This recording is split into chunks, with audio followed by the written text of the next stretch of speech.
Merci d'être avec nous. Les événements se précipitent donc au Proche-Orient. Nous les suivons ensemble. C'est le premier affrontement de fait dans la région entre l'armée iranienne, et l'armée américaine. Dans ces circonstances, on va y venir. Un drone Shahed iranien a menacé le porte-avions Lincoln. Il y a aussi l'attaque des vedettes iraniennes contre un bateau portant pavillon américain. Avec nous, Guillaume Roquette, bonsoir. Bonsoir. Merci d'être là, Guillaume Roquette. Le colonel Michel Goya, bonsoir mon colonel. Bonsoir Darius. Vous signez La théorie du combattant chez Perrin. Parmi vos nombreux livres et parmi votre blog, comment s'appelle-t-il ? La voix de l'épée. Il faut toujours lire La voix de l'épée. Et je la recommande, ainsi que votre livre La théorie du combattant. Sophia Amara, merci d'être là. Michel Polaco, grand spécialiste de tout ce qui vole, et Dieu sait si on en aura besoin ce soir. Et Elisabeth Shepard-Selam, merci à vous aussi. Arrêtons-nous d'abord à ce mouvement du drone iranien. L'armée américaine a abattu un drone iranien qui s'approchait de façon agressive du porte-avions USS Lincoln. On est en mer d'Arabie. L'armée américaine confirme les faits par la voix du centre commandement central. Il volait vers le porte-avions avec des intentions agressives. Les avions de chasse américains F-35 ont décollé, ils sont entrés en action et la chasse américaine a abattu le drone. De fait, Michel Polaco, c'est dans cette circonstance le premier affrontement. C'est un authentique affrontement parce que même si le pilote du drone n'est pas à bord du drone, même si le drone était soit télécommandé, soit programmé, il s'est quand même approché de la bulle de sécurité du groupe aéronaval. À mon avis, il ne s'est pas beaucoup approché du porte-avions. Mais il s'est approché de la bulle de sécurité du groupe aéronaval suffisamment pour qu'on décide de faire décoller des avions. Sur cet énorme porte-avions, ils ont fait décoller des F-35C, qui est la version la plus évoluée de la marine américaine, c'est-à-dire la version qui est catapultée et qui se pose avec des brins d'arrêt. Et cet avion et quelques autres probablement ont intercepté ce drone qui évidemment est très visible, puisque les drones iraniens sont des drones assez faciles à détecter. Et ils ont dû le détruire au canon ou avec des roquettes ou des choses comme ça. Quelle est la réaction aux États-Unis ? Passons par vous, Justine Jankowski, vous êtes avec nous en direct. Que disent ce soir les États-Unis ? Ce que je peux vous dire, c'est que quand l'information est sortie, on a eu des pushs, des notifications sur nos téléphones. Tous les médias américains en ont parlé, mais depuis plusieurs heures, on ne voit quasiment aucune réaction de politiques, de chroniqueurs ou d'experts. Alors, il faut dire qu'il y a beaucoup d'actualités nationales en ce moment aux États-Unis, notamment, vous le savez, la publication d'une nouvelle salve de documents de l'affaire Epstein, qui est un petit peu le caillou dans la chaussure de Donald Trump, qui revient très régulièrement. Et d'ailleurs, ces critiques disent que le président américain pourrait se servir du dossier iranien pour faire diversion. Mais pour l'instant, seule réaction, donc, c'est celle de la Maison-Blanche par la voix de la porte-parole Caroline Leavitt.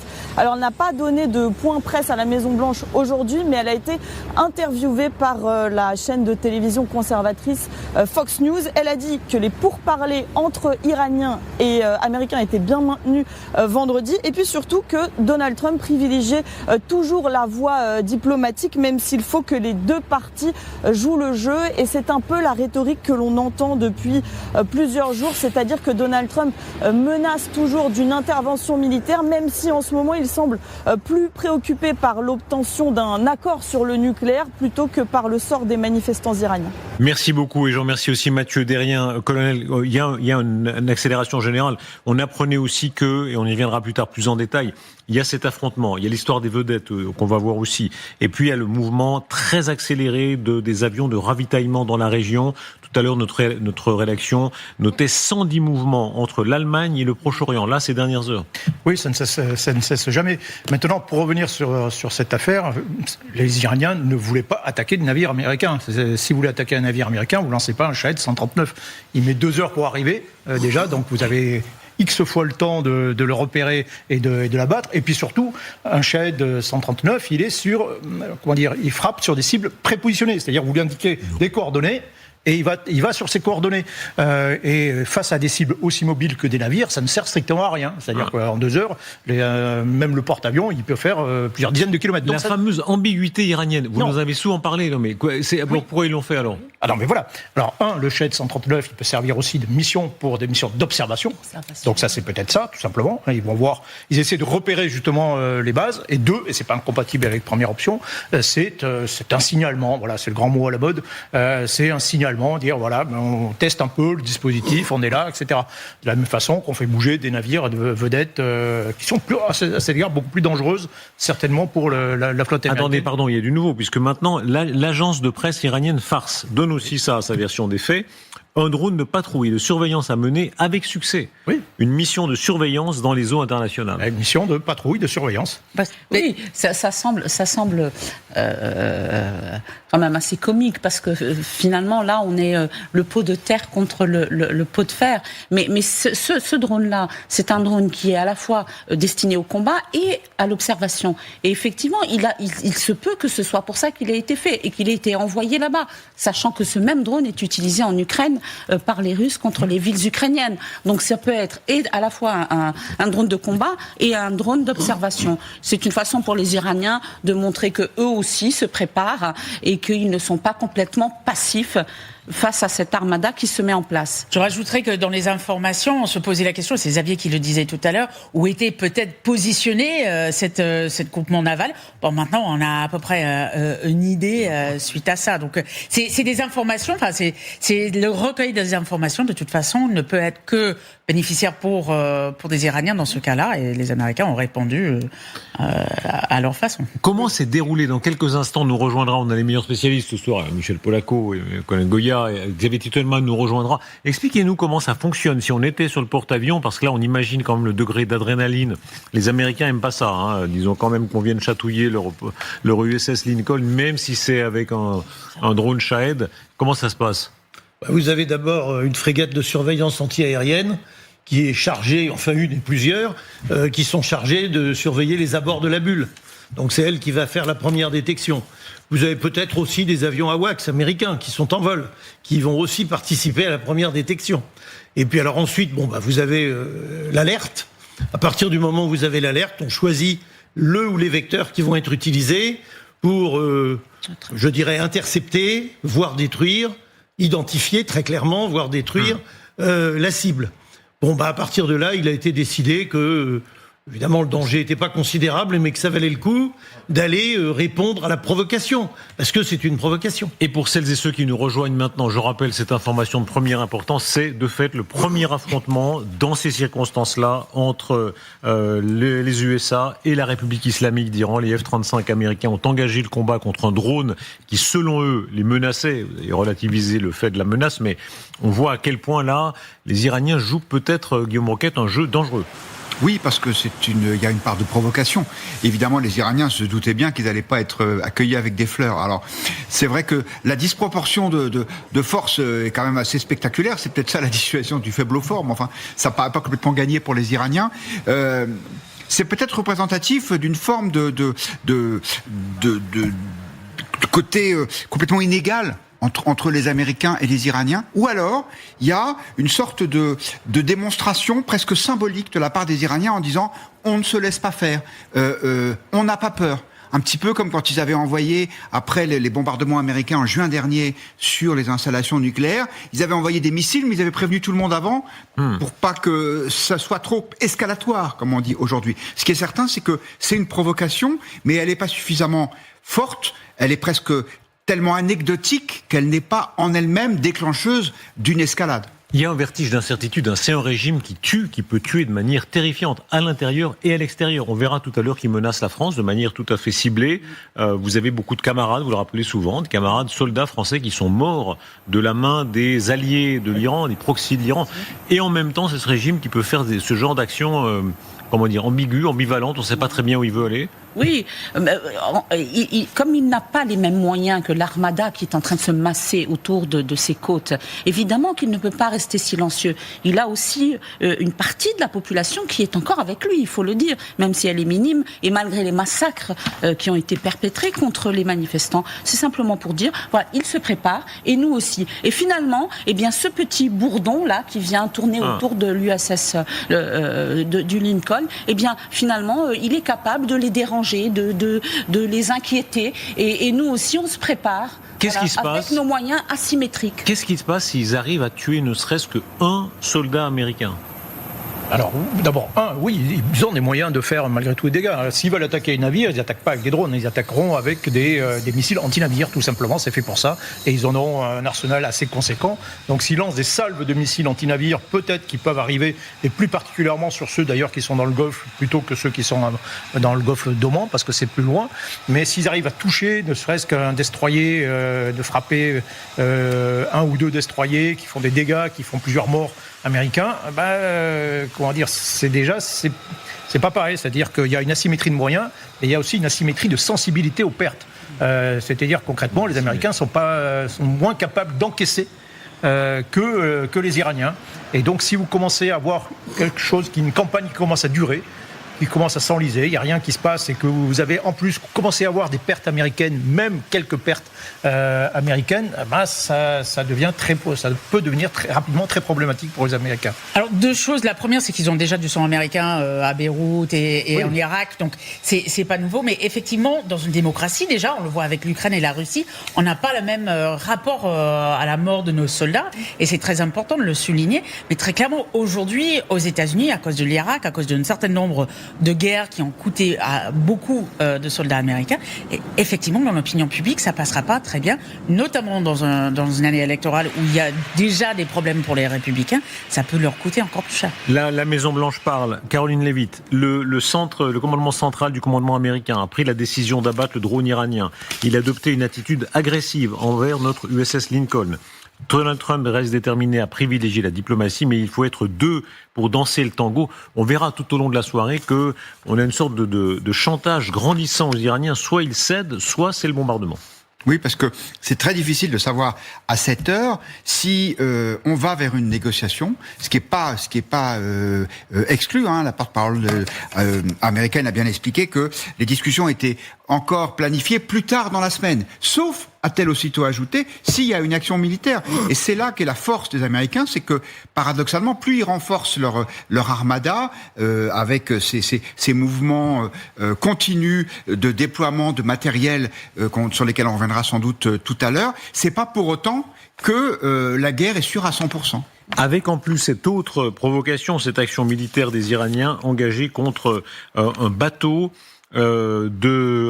battant pavillon américain. Un destroyer de l'US Navy est venu en aide à un pétrolier battant pavillon américain qui était attaqué par plusieurs embarcations iraniennes lors de la traversée du détroit d'Ormuz. Voilà le navire, et on va voir les vedettes rapides iraniennes qui le menaçaient. Le destroyer lance-missile USS McFaul s'est immédiatement rendu sur les lieux. Il a escorté le navire avec un appui aérien défensif de l'US Air Force. C'est une grosse opération. Là aussi, visiblement, ils ont réagi très vite, les Américains. Oui, mais ils n'ont pas détruit la frégate ou la vedette ou le patrouilleur qui s'était approché et qui a donc mené cette agression. Pourquoi ?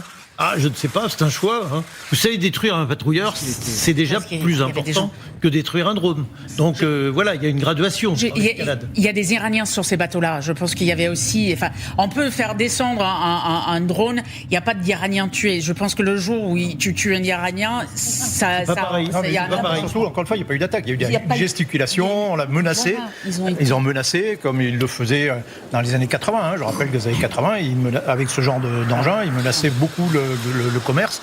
Ça a été l'occasion pour la plus grande opération de la Marine nationale française depuis la fin de la Seconde Guerre mondiale. C'était à cette occasion pour protéger les navires. C'était l'opération Prométhée.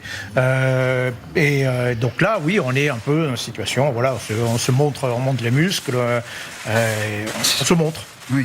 Ce qu'il faut préciser, c'est que... Mais on reste sous le seuil on reste typiquement quand même dans une situation de confrontation sous le seuil de la guerre. Visiblement, les Iraniens ne veulent pas entrer en guerre contre les États-Unis. Et puis pour ne pas provoquer pour ne pas provoquer mort d'homme, tout simplement. Il y avait 6 bateaux, 6 Zulfikar, donc des vedettes rapides. Ils ont harcelé le navire pétrolier américain, mais ils ne l'ont pas touché, ils ne l'ont pas approché, ils l'ont harcelé. Ils étaient 6, mais il y a des hommes à l'intérieur. Donc si vous provoquez mort d'homme, là, il y a plus de risques que ce soit la déflagration. Il ne faut pas sous-estimer, d'ailleurs, ces petites vedettes. C'est-à-dire, qu'est-ce un vrai danger. Ça, c'est un parce vrai que danger. ce sont des vedettes qui sont rapides. D'abord, il y en a beaucoup, il y en a plusieurs centaines. 500. Voilà. Et avec, donc, si vous les lancez en essaim, il faut toutes les arrêter en même temps et c'est compliqué.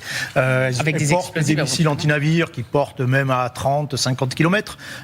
Donc ça, c'est des missiles, quoi. C'est pas des drones. Ça arrive vite sur l'objectif. Donc c'est une vraie menace. C'est une vraie menace. Et en particulier, alors pas très loin des côtes, hein, et ça va pas aller en haute mer, ça va pas attaquer le groupe aéronaval probablement, qui est trop loin dans le golfe d'Oman. En revanche, dans le détroit d'Ormuz et dans le golfe Persique, ça peut être très, Le très risque de dangereux. l'attaque suicide, est-ce qu'il existe? Il faut rappeler, le régime iranien a toujours agité l'idée du martyr. Oui. Est-ce que l'attaque suicide existe? Le Bien risque sûr, avec des navires bourrés d'explosifs. Bien sûr. C'est un vrai. C'est exactement il y en a eu, ce il y en a eu. c'est exactement ce à quoi je pensais avant que vous me posiez la question.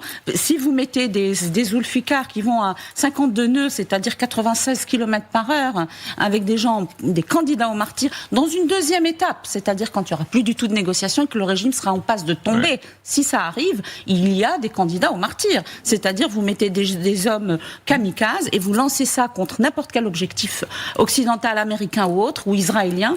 En tout cas, Israël est loin de la zone, mais ça peut faire beaucoup Parce de que dégâts. là, dans leur fanatisme, eux pensent qu'ils vont directement au paradis, les martyrs en l'occurrence. C'est certain, sûr. Ce qu'on peut préciser, c'est que ce bateau américain, il n'était pas dans les eaux territoriales iraniennes. Je crois qu'il était à 16 000 au nord d'Oman, 16 000 nautiques. Donc les Iraniens n'avaient absolument aucune raison juridique d'exercer un quelconque contrôle sur le bateau. Et d'ailleurs, d'après ce qu'on sait, ils ont communiqué par radio et en disant arrêtez-vous, on va vous arraisonner. Et là, qu'est-ce qu'a fait le bateau américain? Il a accéléré. Et donc il y avait peut-être une forme de test. J'allais dire que ça peut, je ne sais pas si c'est coordonné, mais ça relève peut-être de la même démarche que ce drone, c'est-à-dire les Iraniens regardent jusqu'où ils peuvent aller. Il y a une part de provocation, mais en tout cas il n'y a pas d'engrenage puisqu'il n'y a pas eu d'affrontement armé. Voyez bien l'image qui va suivre, c'est le Boeing C-17 Globemaster et les rotations à une extrême vitesse, une extrême accélération entre en particulier l'Allemagne et Bahreïn, l'Allemagne et l'Arabie Saoudite, l'Allemagne et la Jordanie. Les Américains sont en train d'amener en masse vous nous le direz dans quelques instants en termes de munitions, en termes d'armes, en termes de missiles pour préparer une opération semble-t-il de très grande envergure. À tout de suite. Bonsoir, rebonsoir. Les événements qui se déroulent très vite ce soir. L'attaque menée par un drone Shahed iranien contre les Américains, contre un porte-avions Lincoln. Les F-35 américains ont décollé, ils ont engagé le combat. L'attaque aussi, les menaces en tout cas de vedettes iraniennes contre un battant pavillon iranien. Et puis on y viendra dans quelques instants aussi. Ces images des rotations repérées sur Flight Radar par notre rédaction. Elles s'accélèrent d'avions transporteurs de matériel, très gros porteurs. Ils font les allers-retours entre la base de Ramstein en Allemagne et Bahreïn et l'Arabie Saoudite et la Jordanie. Passons d'abord par ce qui se passe sur le terrain en Iran. Les manifestations étudiantes. Il faut saluer le courage de ces étudiantes et de ces étudiants qui affrontent la répression possible. Voilà. Évidemment, il ne faut pas que les visages puissent être reconnus. Dites un mot de ça, Sophia Amara. De nouveau, ils descendent dans la rue au prix de risques gigantesques. C'est miraculeux. Et en même temps, c'est ce qu'on a toujours dit, c'est qu'il fallait que les Iraniens soient dans la rue s'ils veulent faire tomber leur régime, parce que les bombardements ne suffiront pas. Cela dit, c'est facile de le dire ici, en plateau. C'est une autre chose que d'être sur place face à une machine de répression redoutable, et où effectivement, ça me rappelle aussi les manifestations syriennes, où les visages devaient être cachés, où les gens manifestaient de dos. Et ce qu'ils demandent, c'est d'abord de relâcher ceux qui ont été pris, ce sont surtout ces manifestations ont lieu dans des facultés scientifiques où il y a eu des médecins, des infirmiers qui ont été soit arrêtés, soit tués pour avoir eux-mêmes soigné des manifestants. Et ils demandent et ils condamnent à nouveau la mort de ceux qui ont été carrément tués par les forces de répression, les Pasdaran et les Bassij. Ispahan, Téhéran, Shiraz, toutes les grandes villes. Dites un mot, Guillaume Roquette, là. C'est vraiment un régime de fer. Oui, et Sophia Amara disait à juste titre que ces manifestations étaient miraculeuses. Moi, j'ajouterais, elles sont bouleversantes. Le courage de ces jeunes, quand on sait ce qu'ont subi leurs camarades, les membres de leur famille qui ont été assassinés, que les gardiens de la Révolution allaient buter, je trouve pas d'autre mot, jusque dans les hôpitaux. Et pourtant, ils sont toujours là. Et au-delà de l'extraordinaire leçon d'humanité qu'il nous donne, c'est aussi, je pense, un signal politique. Ça veut dire que malgré l'ampleur de la répression, malgré les déclarations d'une dureté absolue des dirigeants du régime qui ne veulent absolument rien céder, eh bien, ils sont toujours là. Peut-être, je ne sais pas, que le niveau de répression a atteint un tel degré que il a immunisé la population contre la peur en se disant maintenant ce n'est plus possible, face à une telle inhumanité, on ne peut pas rester sans réagir. Écoutez les slogans qui sont scandés dans la ville de Shiraz.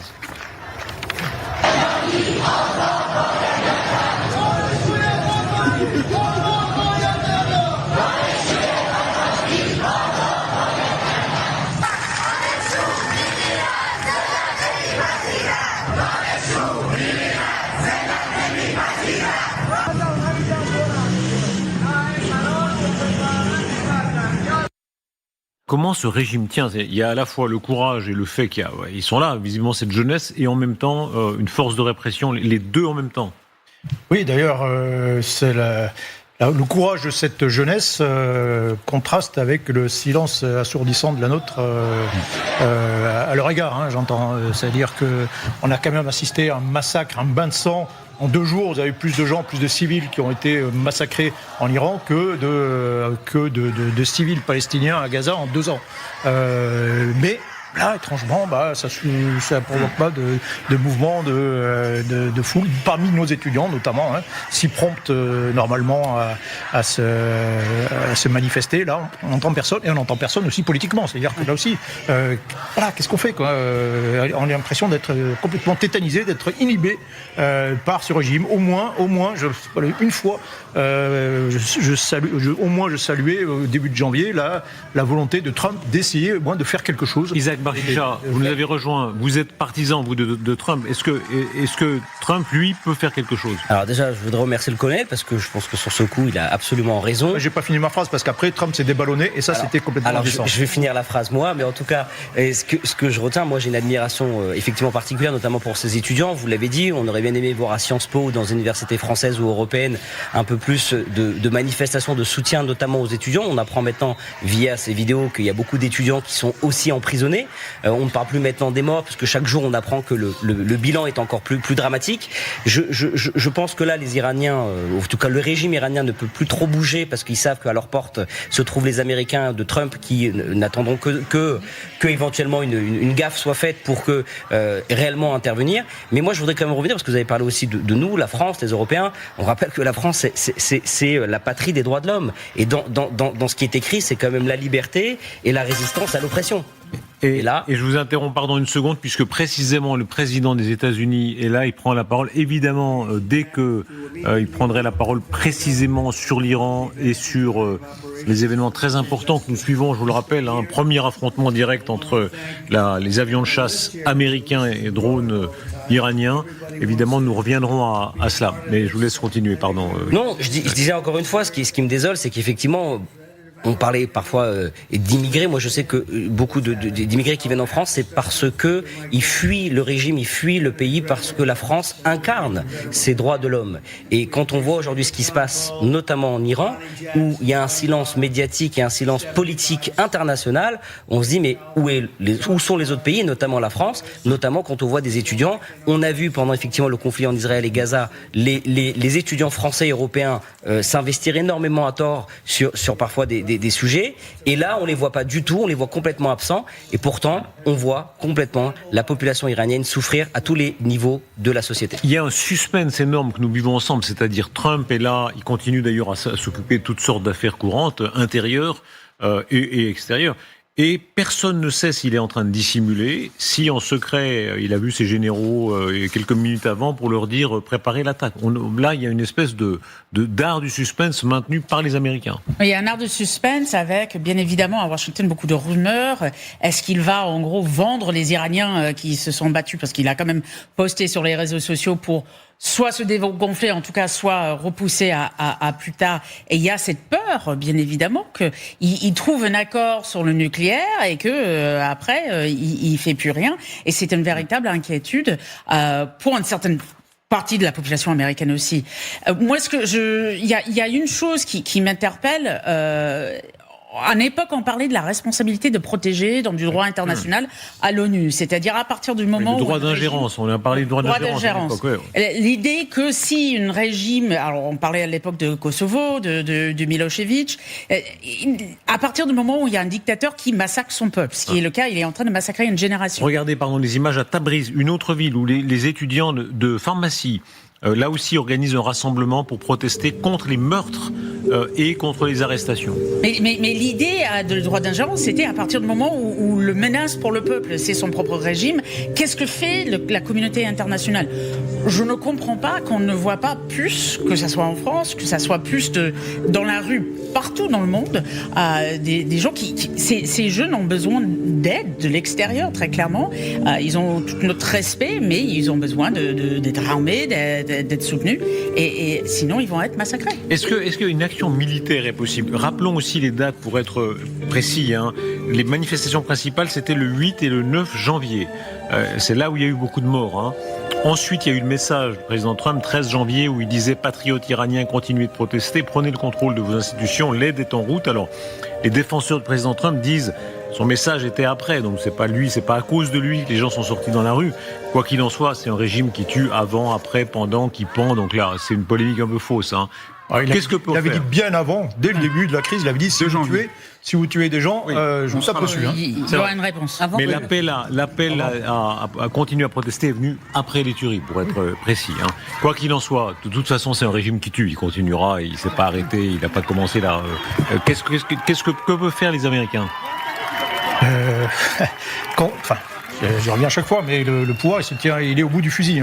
Il n'est pas au bout de la bombe. Vous pouvez bombarder tant que vous voulez tout le régime. Alors ça fera du bien, ça l'affaiblira un petit peu, mais c'est pas avec ça que vous allez changer le régime. Si vous voulez changer le régime, il n'y a pas 36 solutions. Il faut que ces gens-là soient armés. C'est ça. Soient armés. Et là, ils pourront se battre à armes égales avec les forces de répression, avec toutes les conséquences politiques que ça peut avoir par ailleurs. Mais si vous voulez vraiment obtenir un changement de régime, il faut qu'il y ait des gens armés au sol, soit les vôtres, qui vont en soutien, soit plutôt les gens sur place qui eux-mêmes prennent le pouvoir par la force. La France est-elle directement visée ? Regardez cette image qui vaut tous les discours, d'ailleurs elle est volontairement sans commentaire explicite.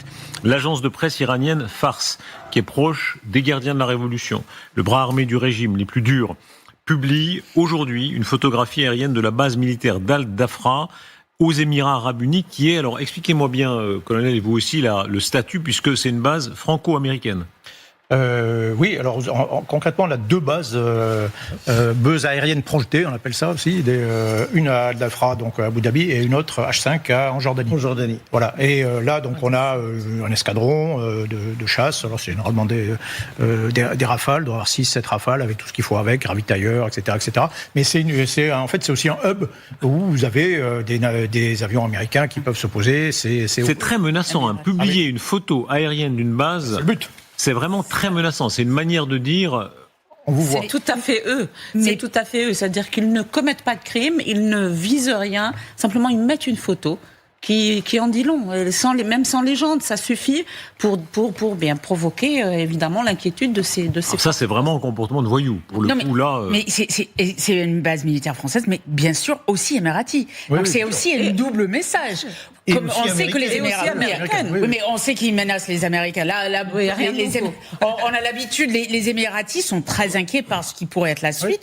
On le sait, ils sont parmi ceux qui veulent être là pour les négociations. C'est sur leur territoire. On se souvient des inquiétudes du Qatar l'année dernière, quand les Iraniens ont frappé la base militaire américaine sur place. C'est aussi on va dire les voisins qui sont...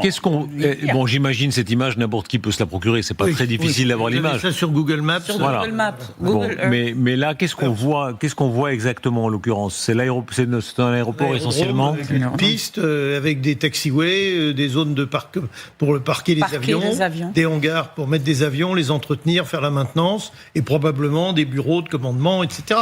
C'est une base aérienne déplacée. C'est donc une des deux qu'on a au Proche-Orient, avec des petits moyens.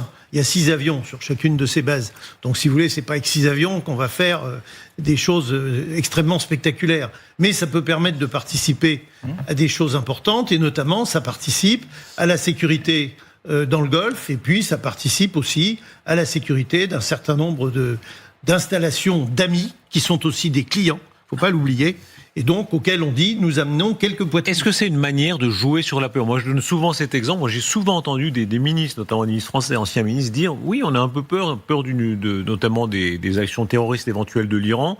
Et les pays européens préfèrent souvent se dire c'est plutôt le voisin qui va prendre, parce que l'Iran est dangereux. On a été en confrontation avec l'Iran dans les années 80, je rappelle. Cette confrontation, on l'a perdue. C'est-à-dire qu'on a tous cédé à l'Iran et on a dit ok, vous avez gagné. On leur a donné mais avant ça, ils nous ont attaqués au Liban, ils ont tué avec leur allié syrien Assad.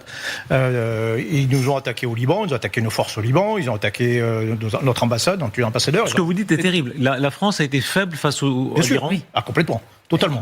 On a gesticulé. Il y a eu des attentats, je le rappelle, en 86, etc. Et qu'est-ce qu'on a fait ? On a fait deux choses. En plus, on était en cohabitation à ce moment-là. Donc, il y avait les deux têtes de l'exécutif qui se tiraient un peu la bourre. Mitterrand et Chirac. Exactement, Mitterrand-Chirac. Chirac a envoyé l'armée aux frontières. Donc, moi, j'étais à ce moment-là, après les attentats, donc tout le monde savait qu'ils étaient d'origine iranienne. Donc, Chirac a dit, OK, j'envoie l'armée aux frontières. Donc, moi, je me suis retrouvé à Charleville-Mézières, en train de barrer... Voilà, très, très jolie ville, mais en train de barrer de mon corps l'entrée de la France aux terroristes. Des Luxembourgeois, surtout des Luxembourgeois. Bon, ça a marché, il n'y a pas eu d'attentat. Mais en fait, c'était la pure gesticulation. Et Mitterrand, lui, a envoyé la marine, l'opération Prométhée, dans le Golfe, mais on n'a pas tiré... On plaisante, mais c'est terrible, parce qu'il y a ce lieu commun qui dit le terrorisme ne marche pas. Et là, à vous entendre, oui, parfois on se dit... On a pris en 1987, on a dit, on leur a rendu l'argent qu'on leur devait, en fait, concrètement. Et on leur a rendu tout ce qui nous... Enfin, on a obéi à toutes leurs demandes. C'est très impressionnant d'entendre ça. Ça montre que l'Iran fait peur. Alors oui, le terrorisme, ça peut être une menace efficace lorsqu'il est pratiqué par un État. Et donc, ce n'est pas des menaces isolées ou des menaces de groupes islamistes comme on en a vu, hélas, en France depuis 15 ans. Et donc là, c'est la combinaison entre des moyens de frappe sans aucune règle, aucune déontologie, ce mot est presque hors de propos compte tenu de ce qui se passe. Donc, tous les coups sont permis, et ça, comme des voyous. Et derrière, il y a aussi une grande puissance qui peut menacer Israël, qui a une importance stratégique dans la région. Et ça explique sans doute que aujourd'hui encore, la France est extrêmement prudente par rapport à ce qui se passe, timorée, voire craintive, quand vous lisez le communiqué de presse du président de la République, ou plutôt sa réponse à des journalistes qui l'interrogent à l'heure du déjeuner et qui dit « La responsabilité de l'Iran est de respecter son peuple ». Enfin, comment est-ce qu'on peut dire une chose pareille ça serait presque à sourire si c'était pas aussi choquant. C'est-à-dire, voilà, mais probablement qu'Emmanuel Macron n'est pas dupe de ce qu'il dit, mais plutôt que de gesticuler sans conséquence, il préfère la jouer profil bas. Il y a deux raisons à cela. D'abord, il y a une armada américaine qui est engagée et malheureusement aujourd'hui ni la France ni l'Europe n'ont les moyens de dire autre chose ou de faire autre chose que de condamner par le verbe. Premièrement. Deuxièmement, vous rappeliez effectivement, comme disait Guillaume, le terrorisme de l'Iran, il fait doublement peur parce que c'est un État avec la puissance d'un État, l'organisation d'un État et le langage ou les moyens d'un voyou.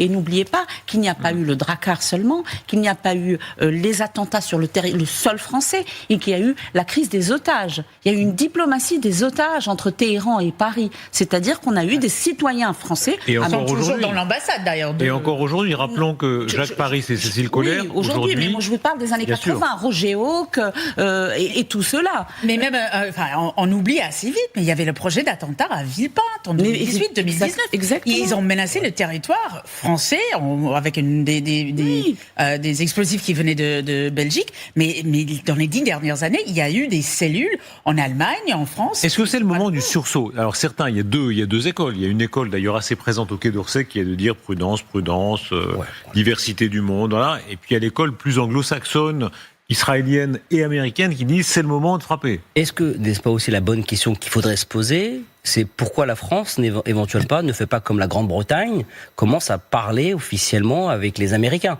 Ça serait peut-être une réponse officielle au tweet qui a été posté par les Iraniens un peu plus tôt aujourd'hui, de dire, écoutez, vous nous cherchez, vous allez enfin nous trouver. Alors, je sais très bien qu'on parle souvent ici de vassalisation de la France vis-à-vis des États-Unis. Je pense que le mot n'est pas approprié, mais du coup, une alliance, travailler intelligemment pour enfin faire comprendre de manière unie la France et éventuellement l'Europe qu'elle s'associe avec les États-Unis contre ce régime iranien. Oui, alors d'abord, la première chose, les Américains ne nous ont rien demandé, pour une fois.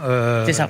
Il y a eu un temps où on faisait des choses en coalition, entre alliés. Là, on Même n'a rien l'année dernière, demandé. la France était quand même dans la protection d'Israël, de la Jordanie. Donc, Non, un mais petit c'est- peu. Mais là, mais ils étaient présents. Ah oui, ils ont une alliance ad hoc. Mais là, ils maintenant, ont pas on pourrait été demandés. peut-être, effectivement, au moins rappeler que après cette diffusion de cette photo, peut-être un petit message disant, écoutez, voilà, vous nous menacez, visiblement, mais si vous touchez, s'il y a quelque chose qui tombe sur cette base, je peux vous assurer que tous les avions qui sont dessus, ils sont au-dessus de l'Iran dans la foulée. Et on vous tapera. Voilà. Et ce qu'on oublie souvent, excusez-moi, je voudrais attendez. juste rajouter un point, ce qu'on oublie souvent, c'est que c'est pas forcément les États-Unis ou Israël ou l'Europe, c'est l'Occident qui est menacé ici. Ce sont nos valeurs communes. On peut avoir effectivement des divergences d'opinion sur certaines choses, mais c'est l'Occident qui est attaqué dans son ensemble, et la France, comme d'autres pays en Europe, devrait absolument se sentir menacée et s'associer dans une alliance éventuelle, pas parce que les États-Unis nous l'ont demandé, parce que ce sont nos valeurs dont on se sent attaqué. Et est-ce qu'il reste, avec une question un peu provocante, mais est-ce qu'il reste dans certains d'esprit un petit reliquat de l'idée non alignée qui est de dire c'est bien que le monde soit divers, que tout ne soit pas dominé par les États-Unis, qu'il y ait des résistances iraniennes, chinoises et autres, dans certains esprits, y compris au Quai d'Orsay. En tout cas, il y a la volonté de ne pas mettre les Américains dans la position d'arbitre, dans la position de chef, dans la position de leader du monde libre, parce que ça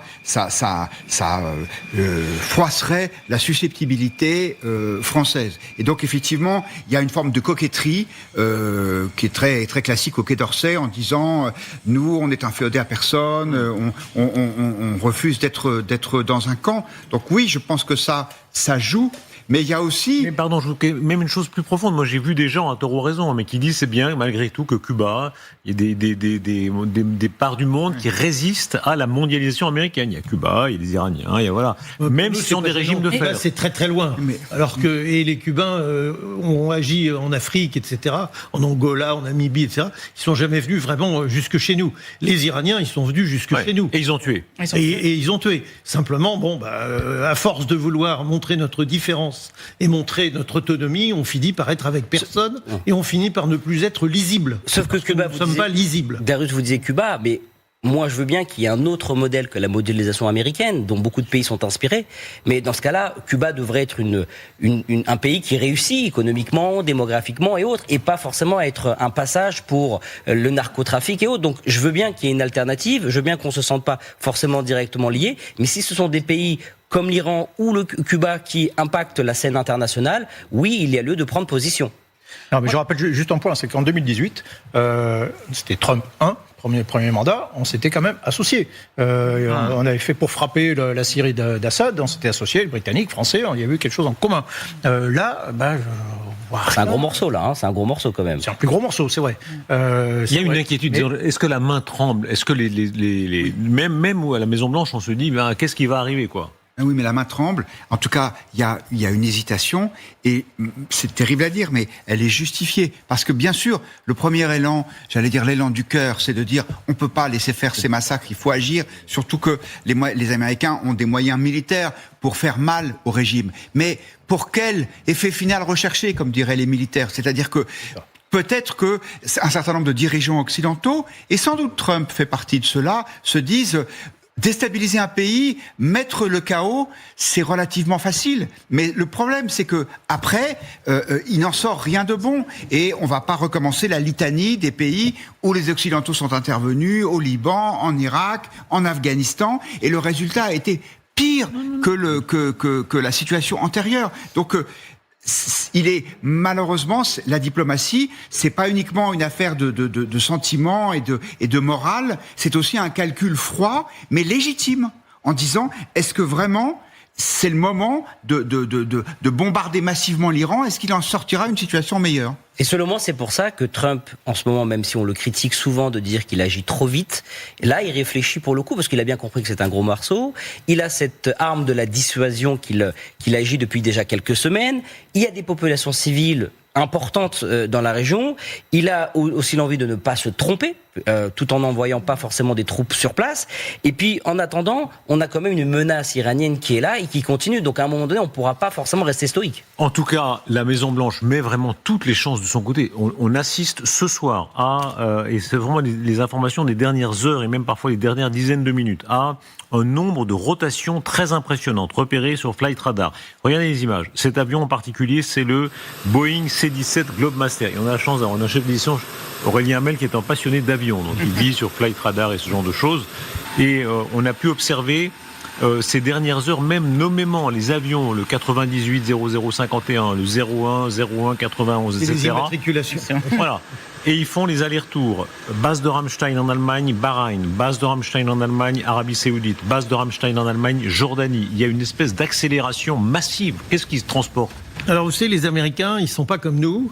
Ils disent pas l'intendance suivra. Souvenez-vous, l'empereur Napoléon, il disait l'intendance suivra, l'intendance suivra. Il a dit ça à Saint-Pétersbourg. À Saint-Pétersbourg, on arrive en porte de Moscou, et ben ça s'est terminé par la Bérésina.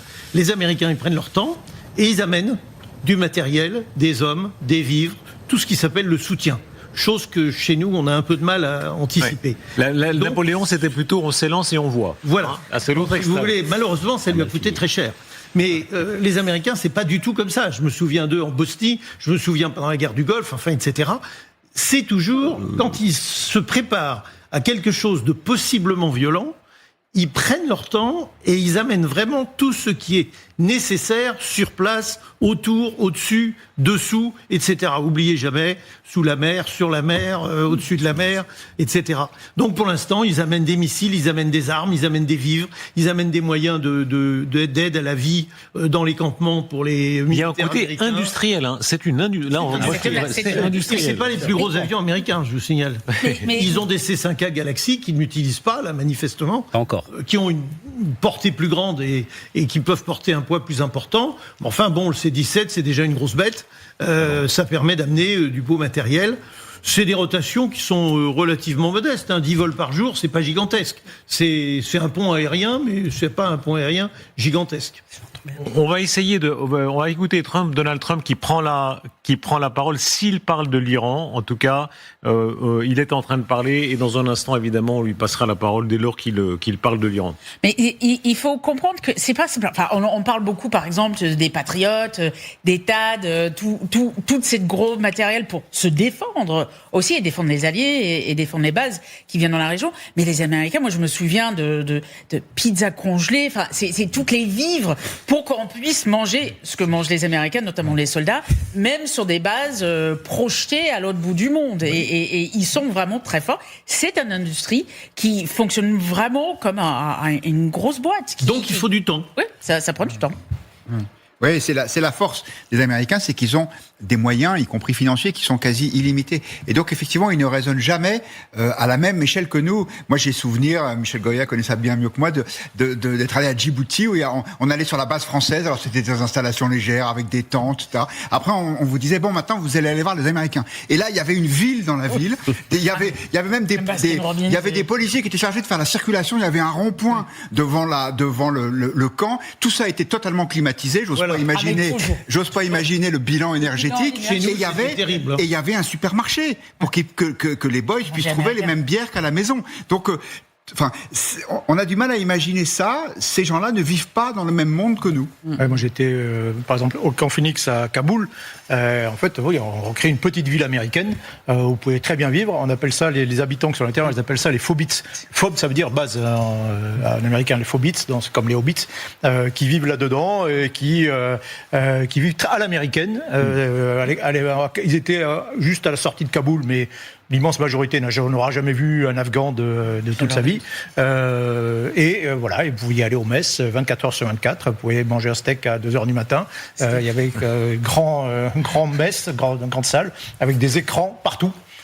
Qui passaient du football américain ou du baseball non-stop. Voilà, donc ça c'est le way of life. C'est impressionnant parce que moi j'ai fait beaucoup pour des raisons personnelles, beaucoup de bases américaines et on a l'impression que ça soit aux États-Unis, en Europe ou à l'autre bout du monde. Elisabeth Shepard-Sellam, la phrase pour des raisons personnelles, j'ai fait beaucoup de bases américaines. J'ai dû voyager avec mes grands-parents parce que mon grand-parent était militaire et les messes. Où qu'on soit sur la planète, pas la CIA. c'est la même bouffe, c'est la même, enfin, c'est vraiment la vie américaine. Que dit là apportée comme ça. Que disent ces préparatifs si massifs, si industriels? Le Washington Post dit l'armée américaine a déployé des dizaines d'avions sur les bases opérant près de l'Iran. Tout cela pourrait annoncer une intervention. Est-ce que vous pensez effectivement qu'on est là dans ce que Mitterrand appelait la logique de guerre? C'est-à-dire qu'on fait mine de négocier, mais enfin le sort va quand même du côté de la guerre. Mitterrand avait une manière d'aborder les choses très très particulière. Parce qu'en 91, si vous vous souvenez, il a quand même envoyé le porte-avions Clémenceau avec des camions sur le pont. Il n'y avait pas un avion sur un porte-avions. Enfin, je veux dire, il a été très habile. Il était florentin, il était très doué. Et d'ailleurs, il a participé à cette guerre du Golfe avec la division d'Aguet française, qui a fait un travail remarquable, et puis des forces aériennes françaises et des forces navales. Mais il a rusé, si vous voulez. Bon là, les Américains, ils ne sont pas vraiment en train de ruser. Ils menacent brutalement, avec des propos de Trump qui sont brutaux, et ils amènent du matériel lourd, et ils se préparent, pourquoi pas, à une opération qui aura lieu ou pas. Regardez, Xavier Titelman, vous êtes avec nous en direct. Merci beaucoup Xavier, c'est très précieux de vous avoir puisque, je le rappelle, bonsoir. Dans quelques instants, on parlera avec vous de cet événement majeur de la soirée, le premier affrontement direct entre les États-Unis d'Amérique et la République islamique d'Iran. Dans ces circonstances, un drone Shahed iranien a menacé le porte-avions Lincoln et les F-35 américains sont entrés en action et ils ont engagé le combat. On y revient dans un instant, mais un mot sur ces mouvements d'avions tellement accélérés. Qu'est-ce que, d'après vous, dans le détail, qu'est-ce qu'ils transportent en ce moment vers Bahreïn, vers l'Arabie Saoudite, vers la Jordanie ? Alors, ça va dans les deux sens. Il y a aussi bien des avions qui étaient hébergés au Qatar qui sont en train d'être évacués, notamment des avions de ravitaillement, également des avions de transport lourd. Et donc, l'objectif, c'est d'évacuer tout ce qui est à portée de missiles balistiques courte portée iraniens. Et dans l'autre sens, il y a une accumulation de munitions, d'hommes, d'équipements, de systèmes de guerre électronique, de systèmes de radars, de pièces de rechange éventuellement pour les aéronefs, des techniciens. Donc finalement, il faut une logistique qui est très importante. Le défaut, évidemment, c'est quand on se déploie à si longue portée, ça passe pas inaperçu. Donc les Américains, on les voit accumuler des forces qui correspondent aussi à des opérations réelles. C'est-à-dire qu'a priori, j'ai entendu parler d'hôpitaux de campagne. Et quand on déploie des hôpitaux de campagne, ça veut dire logiquement qu'on s'apprête à accueillir des blessés et pas simplement faire des bombardements de loin avec des missiles. Donc, ça veut dire que là, c'est une opération de très grande ampleur. Certains disent que c'est sans précédent depuis plusieurs décennies. Est-ce que c'est effectivement l'ordre de grandeur ?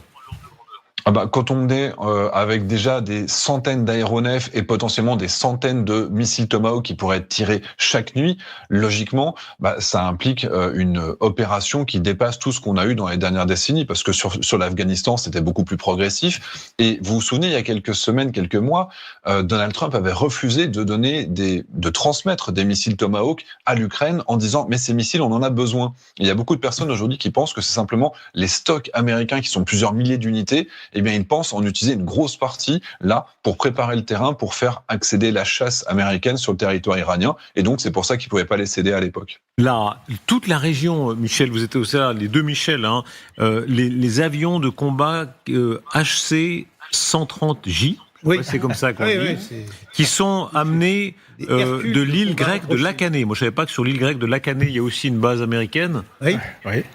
Soit dit en passant, avant de laisser répondre les spécialistes, c'est pas inutile, les bases américaines en Europe. En Grèce, il y a les avions qui décollent d'Allemagne. Peut-être que ça va faire réfléchir Trump avant qu'il retire toutes ses troupes. Mais pardon, je ferme la parenthèse. Bien vu. Une belle parenthèse. Non, mais ce qui est intéressant, c'est qu'effectivement, on a aussi des moyens des forces spéciales qui sont déployées. On sait qu'il y a des forces spéciales probablement d'Azerbaïdjan, au Kurdistan, c'est sûr. Et on voit des appareils, des forces spéciales, que ce soit, alors si c'est un AC-130, c'est un gunship.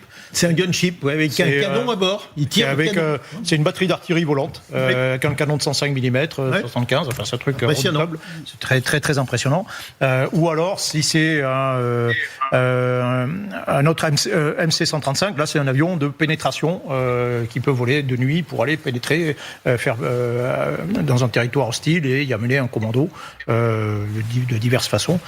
Donc oui, il y a des moyens des forces spéciales, donc c'est des moyens destinés à la pénétration, éventuellement, dans le territoire iranien. En termes de domination américaine, encore une fois, les avions qui arrivent, d'ailleurs, il y a d'autres précisions qui nous arrivent sur le nombre de rotations, 110 rotations depuis l'Allemagne, en quelques heures, donc 110 fois un C-17 Globemaster, ça fait beaucoup, Xavier Titelman, ça fait beaucoup de matériel. Ça fait des dizaines de milliers de tonnes de matériel qui arrivent, et puis aussi il y a le volet naval, et puis il y a des avions civils qui sont utilisés. Et pour la première fois depuis très longtemps, je vais me permettre de corriger Michel Goya. Le HC-130, c'est un C-130 qui est dédié au sauvetage en mer. Alors moi j'ai entendu le AC-130. Est abattu. Et le KC-130 est celui qui a une canonnière volante. Le KC-130 canonnière, le HC-130 c'est du sauvetage maritime. Donc encore une fois, c'est pour préparer un accident, un pilote qui a besoin de s'éjecter et qui aurait besoin d'être récupéré au-dessus de la mer. Vengez-vous. Je n'avais pas entendu le HC. Vengez-vous, Michel Goya. Regardez. Mais attendez, Titelman est un marin. Vous savez comment c'est, les marins. Oui. Et regardez-le, il surjoue Top Gun, là, il s'est pas trop rasé, il a mis une espèce de, je sais pas quoi, de prêt à embarquer. il est prêt à embarquer. Donc les lunettes. Sans les lunettes. Faut les lunettes, là. Il va sur ses 50 ans, Xavier Titelman, il joue au jeune homme, là, c'est très bien, Xavier Titelman, bravo, vous avez raison, vous êtes un excellent. For sure, bien sûr. Vous êtes excellent, gardez-les surtout. On va avancer effectivement sur l'ampleur de ce... on va arriver bien sûr à l'action du drone Shahed contre le F-35, mais d'abord restons sur ces mouvements d'avion. Ce qui se passe aussi à Diego Garcia, et c'est très important puisque c'est une des bases décisives pour une éventuelle action militaire. Les images satellites qui sont publiées montrent plusieurs nouveaux avions militaires sur le tarmac de la base navale de Diego Garcia. On est dans l'océan Indien, dont, alors là je fais très attention à ce que je prononce, après je vais me ramasser, c'est les avions ravitailleurs KC-135, un avion de patrouille maritime Poséidon, un MC-130J Commando, qui est destiné à soutenir l'action des forces spéciales. Oui, alors c'est pour les distinguer. Vous avez certains, les C-130, ils ont des hélices. Donc c'est ceux qu'on voit en haut, plutôt au centre de l'image. Et les autres, ils ont des réacteurs, donc c'est des ravitailleurs.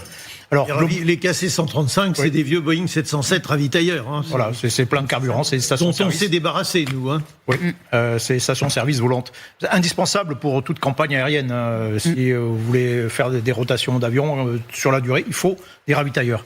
Donc l'intérêt de la base de Diego Garcia, c'est qu'elle est loin. Donc on y met des avions qui à grand rayon d'action, généralement des bombardiers.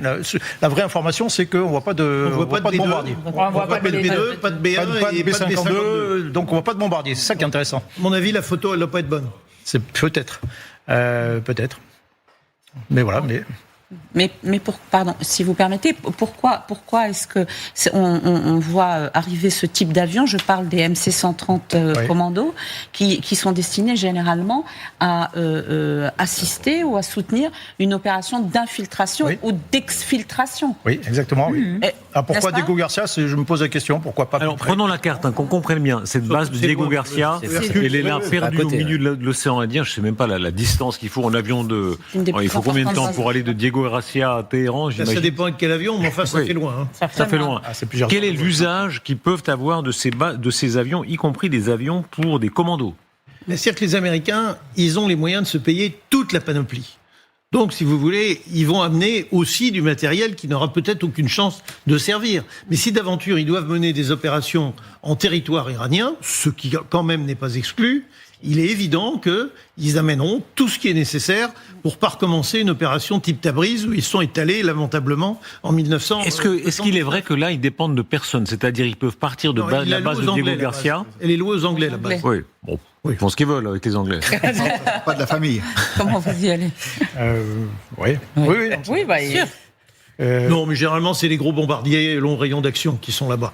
Les Hercules, qui serviront, si ça doit servir en Iran, ils sont pas basés là. Parce que l'Hercule, il met des heures pour faire ce parcours-là. Xavier Titelman, vous êtes toujours avec nous. Hein. Cette base de Diego Garcia, elle a quelque chose de fascinant. Est-ce que quelqu'un ici est allé avec Diego Garcia? J'apprenais que l'île de Maurice est pas très loin, c'est ça? Non, c'est au nord de l'île de Maurice. Bon. À quoi ça sert, Xavier Titelman?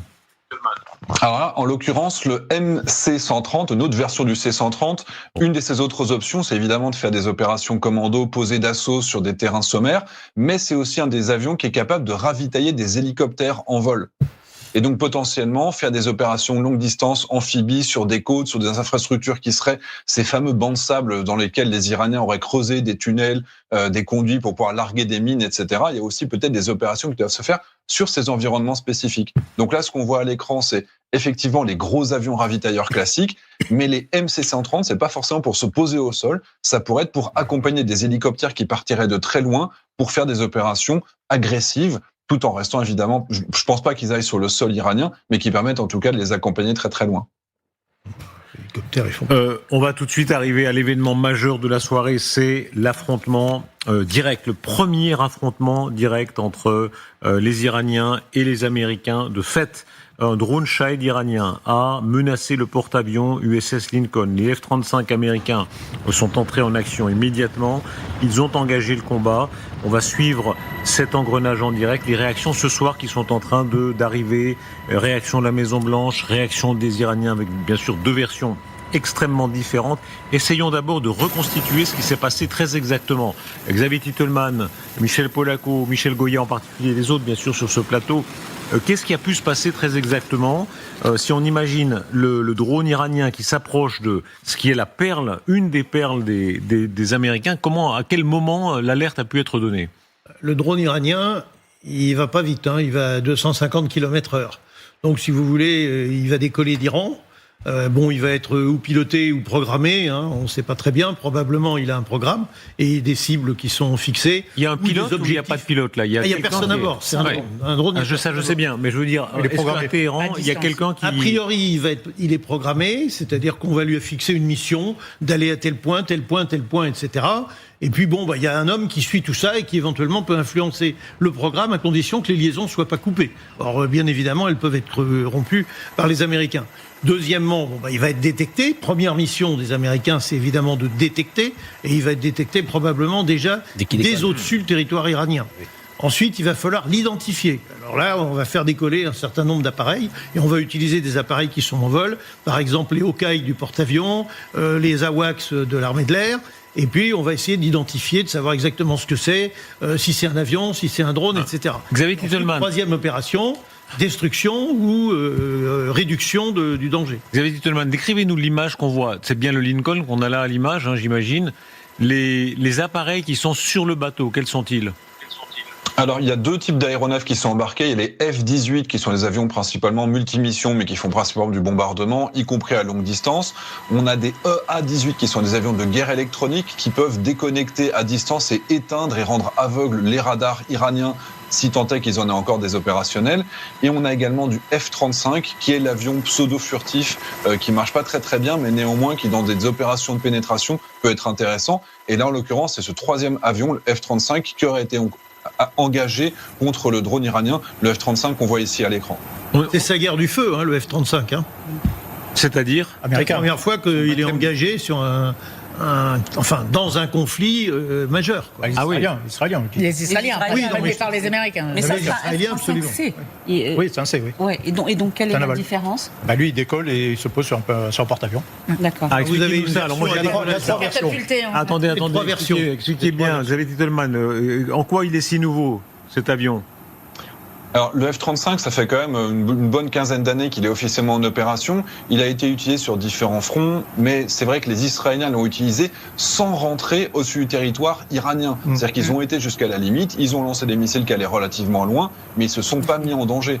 Là, la question, c'est est-ce que cet avion qui est censé être la perle pour les Américains, qu'ils arrivent à imposer au monde entier, qui n'a toujours pas prouvé sa valeur réelle en combat opérationnel, est-ce qu'ils vont oser l'engager et l'engager au-dessus du territoire iranien? C'est vraiment ça la question.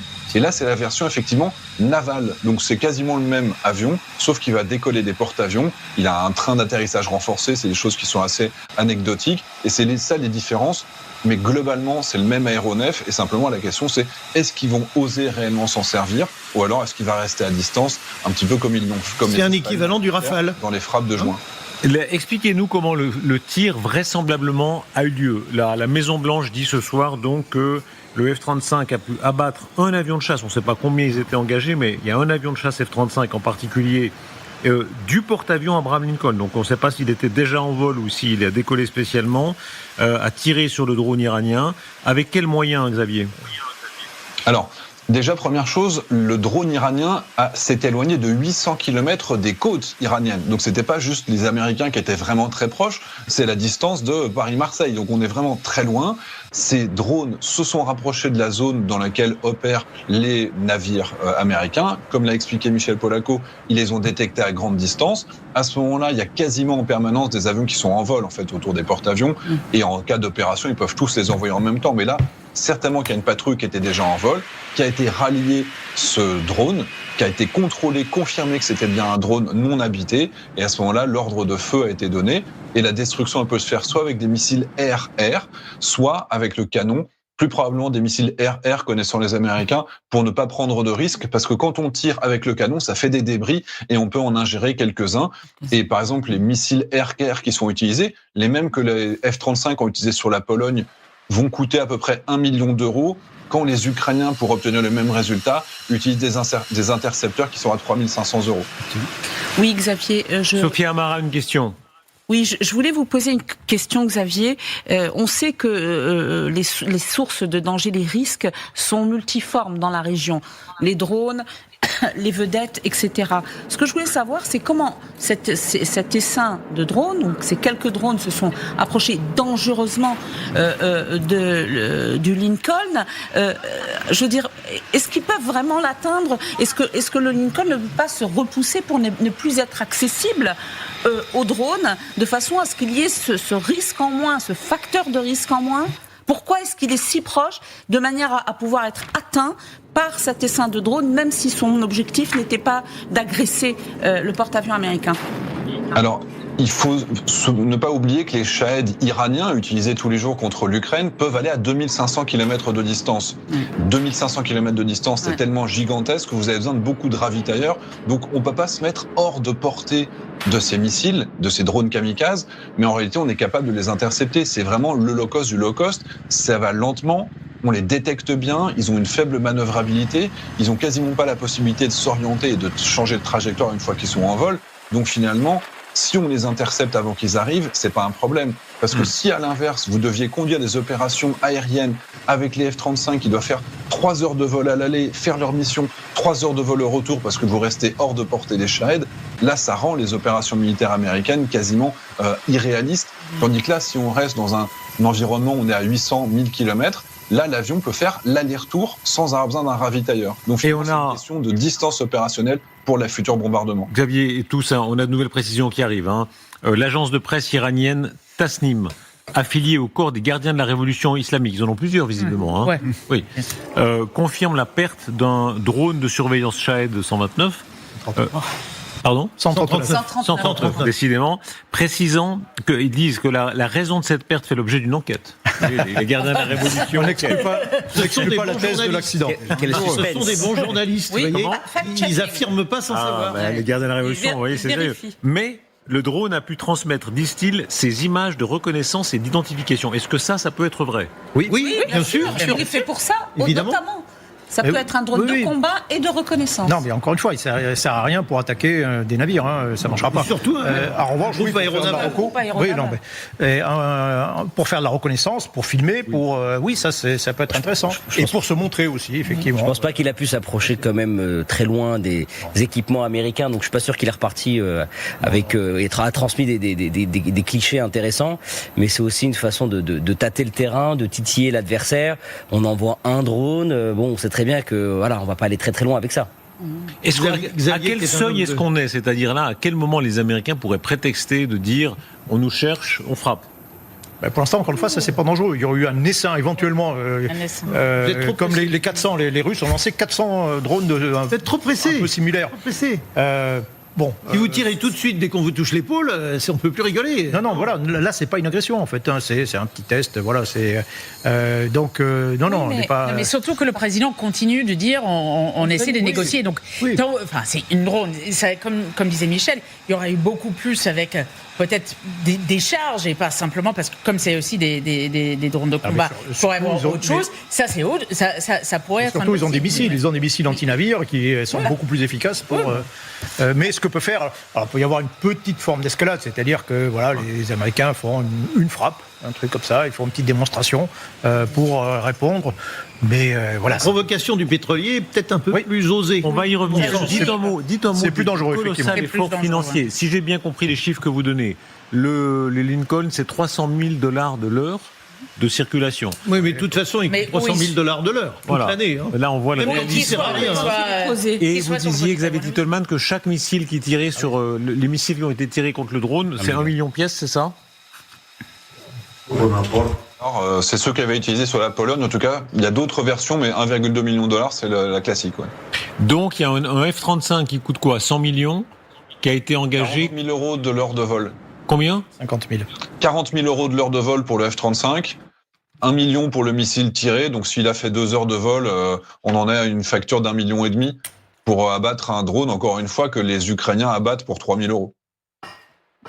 Quel est le danger que ces drones représentent ? Vous disiez, en cas de dessin de drone, là on entre dans une autre paire de manches, ce drone Shahed. Et c'est là où on voit qu'il ne faut pas sous-estimer ce dictature iranienne. Ce drone Shahed, il a fonctionné contre les Ukrainiens et il continue à fonctionner, hélas pour l'Ukraine, de manière...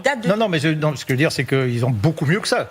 Ils ont tout simplement des missiles anti-navires, c'est fait pour ça, c'est beaucoup plus rapide, c'est manœuvrable, ça va directement sur la cible, ils en ont des centaines. Donc s'ils veulent vraiment attaquer des navires américains, ils balancent des missiles anti-navires. Ils balancent pas des... Alors pour compliquer un peu la tâche des Américains, ils peuvent aussi envoyer éventuellement des drones qui arriveront plus tard. Mais je rappelle, ces drones, c'est sur cible fixe. Sur des navires qui bougent, c'est très compliqué à utiliser. Cette arme, enfin ce drone, il date de 2013, 2014. Depuis, ils en ont vendu aux Russes pour aller bombarder les villes ukrainiennes ou viser les villes ukrainiennes, mais les Russes en ont développé un type qui est beaucoup plus performant. Oui, il les fabrique chez eux maintenant, surtout. Oui, mais c'est en développé et fabriqué un type ils en qui ont est acheté plus... 6 000 quand même. Ouais, voilà. Et effectivement, ils le produisent maintenant ils le en Russie. produisent en Russie et il est encore plus performant que celui-là. Est-ce que pour vous, on est arrivé au stade où ça montre que ce régime doit être frappé ? Isaac Barchicha, vous êtes un peu la voix du régime Trump, même si vous n'êtes pas délégué officiel, vous n'êtes pas encore ambassadeur, mais enfin, est-ce que vous estimez là qu'on arrive au stade où, de toute façon, ce régime montre que c'est ce qu'on appelle, un État voyou, hein. Qui est-ce qui disait l'axe du mal ? C'était Bush. Bush. Alors, c'est pas votre copain. En principe. L'État voyou, c'était Reagan. État voyou, c'était Reagan, vous avez raison. Est-ce que là, on est face à un État voyou ? Je l'ai dit, je le redis, l'Iran, c'est quand même l'épicentre du terrorisme. Ils ont frappé énormément dans la région, ils ont frappé la France, ils ont frappé beaucoup de pays. Et aujourd'hui, on essaie de vivre dans un climat un peu plus apaisé. Et c'est aussi l'un des objectifs du président Trump, c'est de pouvoir éradiquer le terrorisme. Donc oui, l'Iran doit être frappé. Oui, le régime doit absolument être renversé. Effectivement, c'est une opération qui n'est pas simple, donc ça se prépare et ça se réfléchit, parce que Trump n'a pas le droit à l'erreur pour plusieurs raisons. On le dit aussi qu'il prend un peu de temps, mais accessoirement, il y a eu un shutdown de 4 jours là aux États-Unis qui vient de s'achever il y a quelques minutes, dont les démocrates essayent d'utiliser tous les arcades possibles pour retarder les opérations. Mais oui, le régime iranien doit être absolument aboli. Et il ne faut pas oublier les populations civiles, il ne faut pas oublier les massacres qui se passent sur place. Et ça doit être vraiment pour moi la vraie question. L'obsession des Iraniens sur le porte-avions Lincoln. Regardez, le survol précédent, c'était en 2023, et c'était l'USS Eisenhower à l'époque, et les Iraniens avaient réussi là, alors ils s'étaient approchés, c'était pas un contexte de tension aussi forte, mais quand même, ils se sont approchés quand même là de très près. Oui, bien sûr. Xavier Titelman. Ils peuvent être à 25 km, 30 km, pour faire des images comme ça, en fonction de la qualité des caméras qu'ils vont utiliser. Par exemple, la caméra Raptor d'origine israélienne, qui est une des meilleures du monde, je l'ai vu plusieurs fois à l'œuvre en Ukraine, à 25 km, on voit la couleur du t-shirt de la personne qui est en face. Donc c'est vraiment d'une incroyable efficacité. Là, ils ont l'air quand même relativement au-dessus. Et je veux quand même préciser un élément. Le Shahed, c'est une gamme de drones. Le Shahed, maintenant, c'est devenu le terme générique pour le Shahed 136 qui est utilisé en Ukraine. Mais là, on parle du Shahed 129 qui n'est qu'un drone d'observation non armé. Donc, ce qui a été développé et vendu à l'Ukraine, à la Russie en grande quantité, c'est la version kamikaze, le Shahed 136. Mais là, c'est un drone d'observation qui est pas du tout de la même forme. Les images qu'on voyait de drones tout à l'heure sont tous des Shahed en réalité. Mais partons, Xavier, l'image, restons un instant sur l'image qu'on vient de voir là. D'ailleurs, je vois que vous faites la publicité du Rafale pendant ce temps-là. Vous perdez pas l'honneur. Ça, c'est un Gripen. Non, mais d'à côté de vous, il y a le livre sur le Rafale. Bravo. Un Gripen suédois.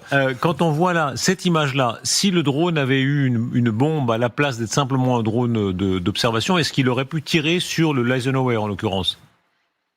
À portée de tir, très clairement, à partir du moment où ils sont à portée visuelle d'un objectif, ils ont la possibilité de lancer même des bombes planantes s'ils sont relativement hauts, s'ils sont à une quarantaine, cinquantaine de kilomètres, en imaginant qu'il y ait des transferts de technologie de la part de la Russie vers l'Iran. Mais par contre, pour pouvoir lancer un missile, on parle quand même de drones qui sont d'une taille supérieure à ceux dont disposent les Iraniens. Donc on est plus probablement sur un drone d'observation avec une capacité d'emport qui va être inférieure à 10 kilos, et les 10 kilos vont être utilisés pour la caméra. Donc, si vous voulez envoyer un drone capable de lancer vraiment un missile, il faut une capacité d'emport qui est de 50, 60 kilos pour les plus petits systèmes utilisés par exemple par le Bayraktar TB2. Dans ce cas-là, vous avez un drone qui fait 500, 600 kilos et là, il se fait détecter instantanément, contrairement à un petit drone d'observation. C'est quand même inquiétant quand on voit cette image, on voit qu'il y a une marge d'incertitude, c'est-à-dire que le côté du faible au fort, même s'il y a une disproportion.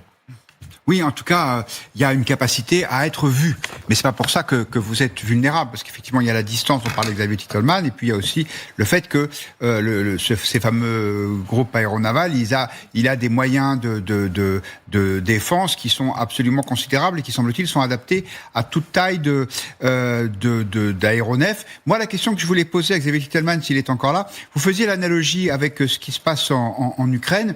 On a vu en Ukraine les Ukrainiens envoyaient des drones marins, des drones navals contre les bateaux russes avec un vrai succès. Est-ce qu'on pourrait imaginer la même chose ? Est-ce que les Iraniens, à votre connaissance, disposent de ce type de matériel ?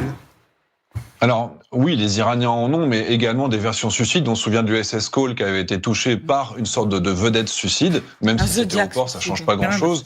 Maintenant, de la même manière que des pirates somaliens peuvent essayer de s'approcher de navires, là c'est quand même relativement facile à identifier, à détecter, et les Américains ont des moyens de détection, y compris sous-marine, qui sont infiniment supérieurs à ce que peuvent faire les Russes, y compris dans la mer Noire. Xavier Par contre, un autre élément auquel on pense pas, ces images, elles ont été filmées il y a quelques années.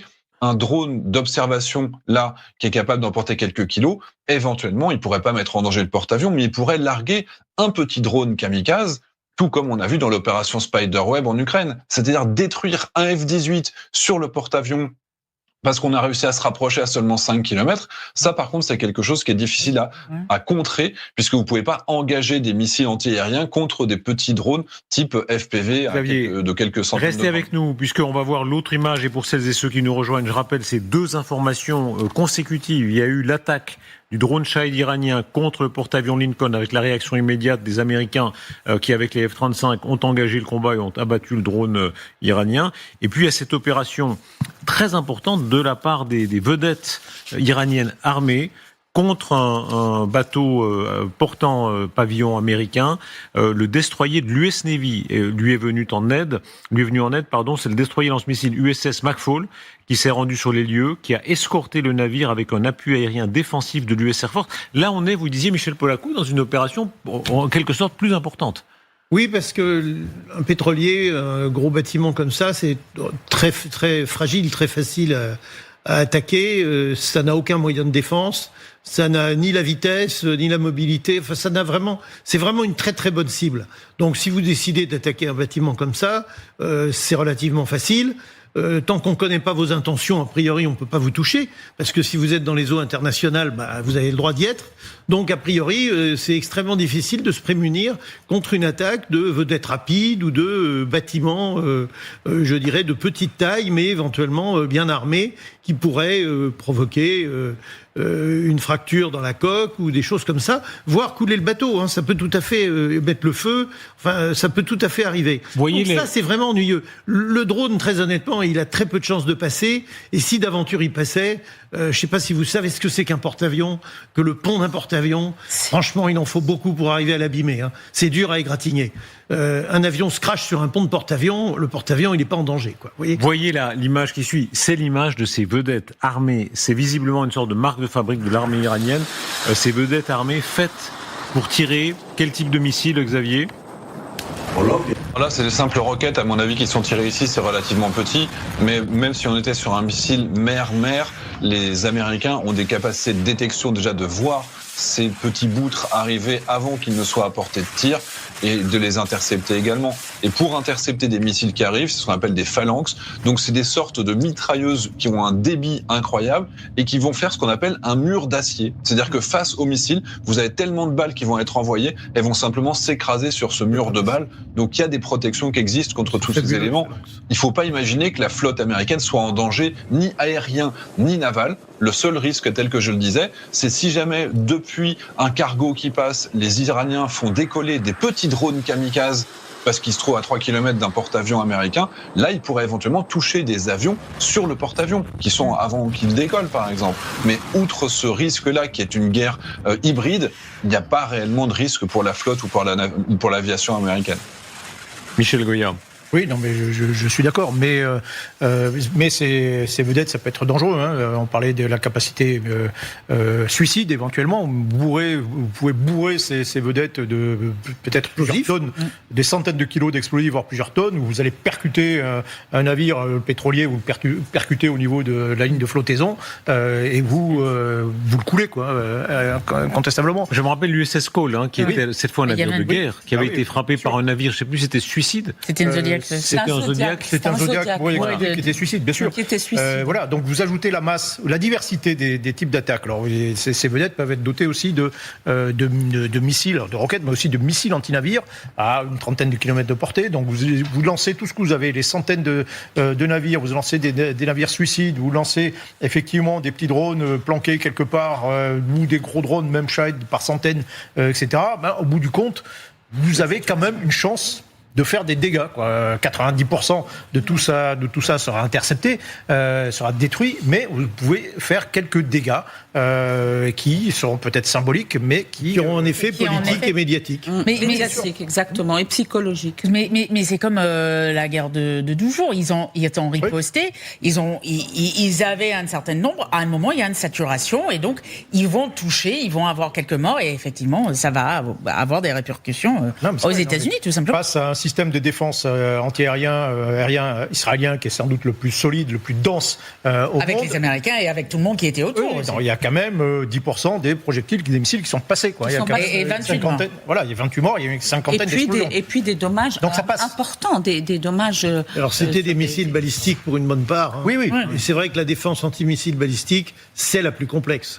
Oui, bien sûr. Non, mais avec la masse, il suffit qu'une petite quantité passe pour quand même faire des dégâts considérables. J'ajoute qu'il y aurait aussi l'impact économique d'une telle attaque sur un pétrolier. On est dans le Golfe Persique, c'est par là que sortent, via le détroit d'Ormuz, 1/5 des exportations de pétrole mondial et 1/4 du gaz naturel liquéfié. Et évidemment, s'il commence à y avoir des arraisonnements de bateaux et encore plus des bateaux coulés dans le Golfe Persique, c'est toute l'économie mondiale qui serait touchée, parce que l'importance du pétrole dans les échanges, dans l'industrie est considérable. Ça se traduirait immédiatement par une augmentation des prix du pétrole. Or, on le sait, celle-ci a toujours eu des effets récessifs, on le connaît depuis la grande crise économique de 1973. Écoutez le président Trump qui parle déjà de cette montée en puissance. Alors on verra, pour l'instant, il y a encore la possibilité de la négociation, en tout cas un chantage qui est exercé sur les Iraniens en termes nucléaires, on va y revenir, mais la menace est là, il dit, le président Trump, il y a toujours plus de navires, de grands navires qui affluent. À l'heure actuelle, vous savez, une force considérable est en route, comme nous l'avons fait au Venezuela, mais encore plus important. Et ils seront bientôt sur place. J'aimerais voir un accord négocié. Je ne sais pas si cela va arriver. Mais enfin, si je le savais, je ne pourrais pas vous le dire. Ce serait très stupide de ma part de vous le dire.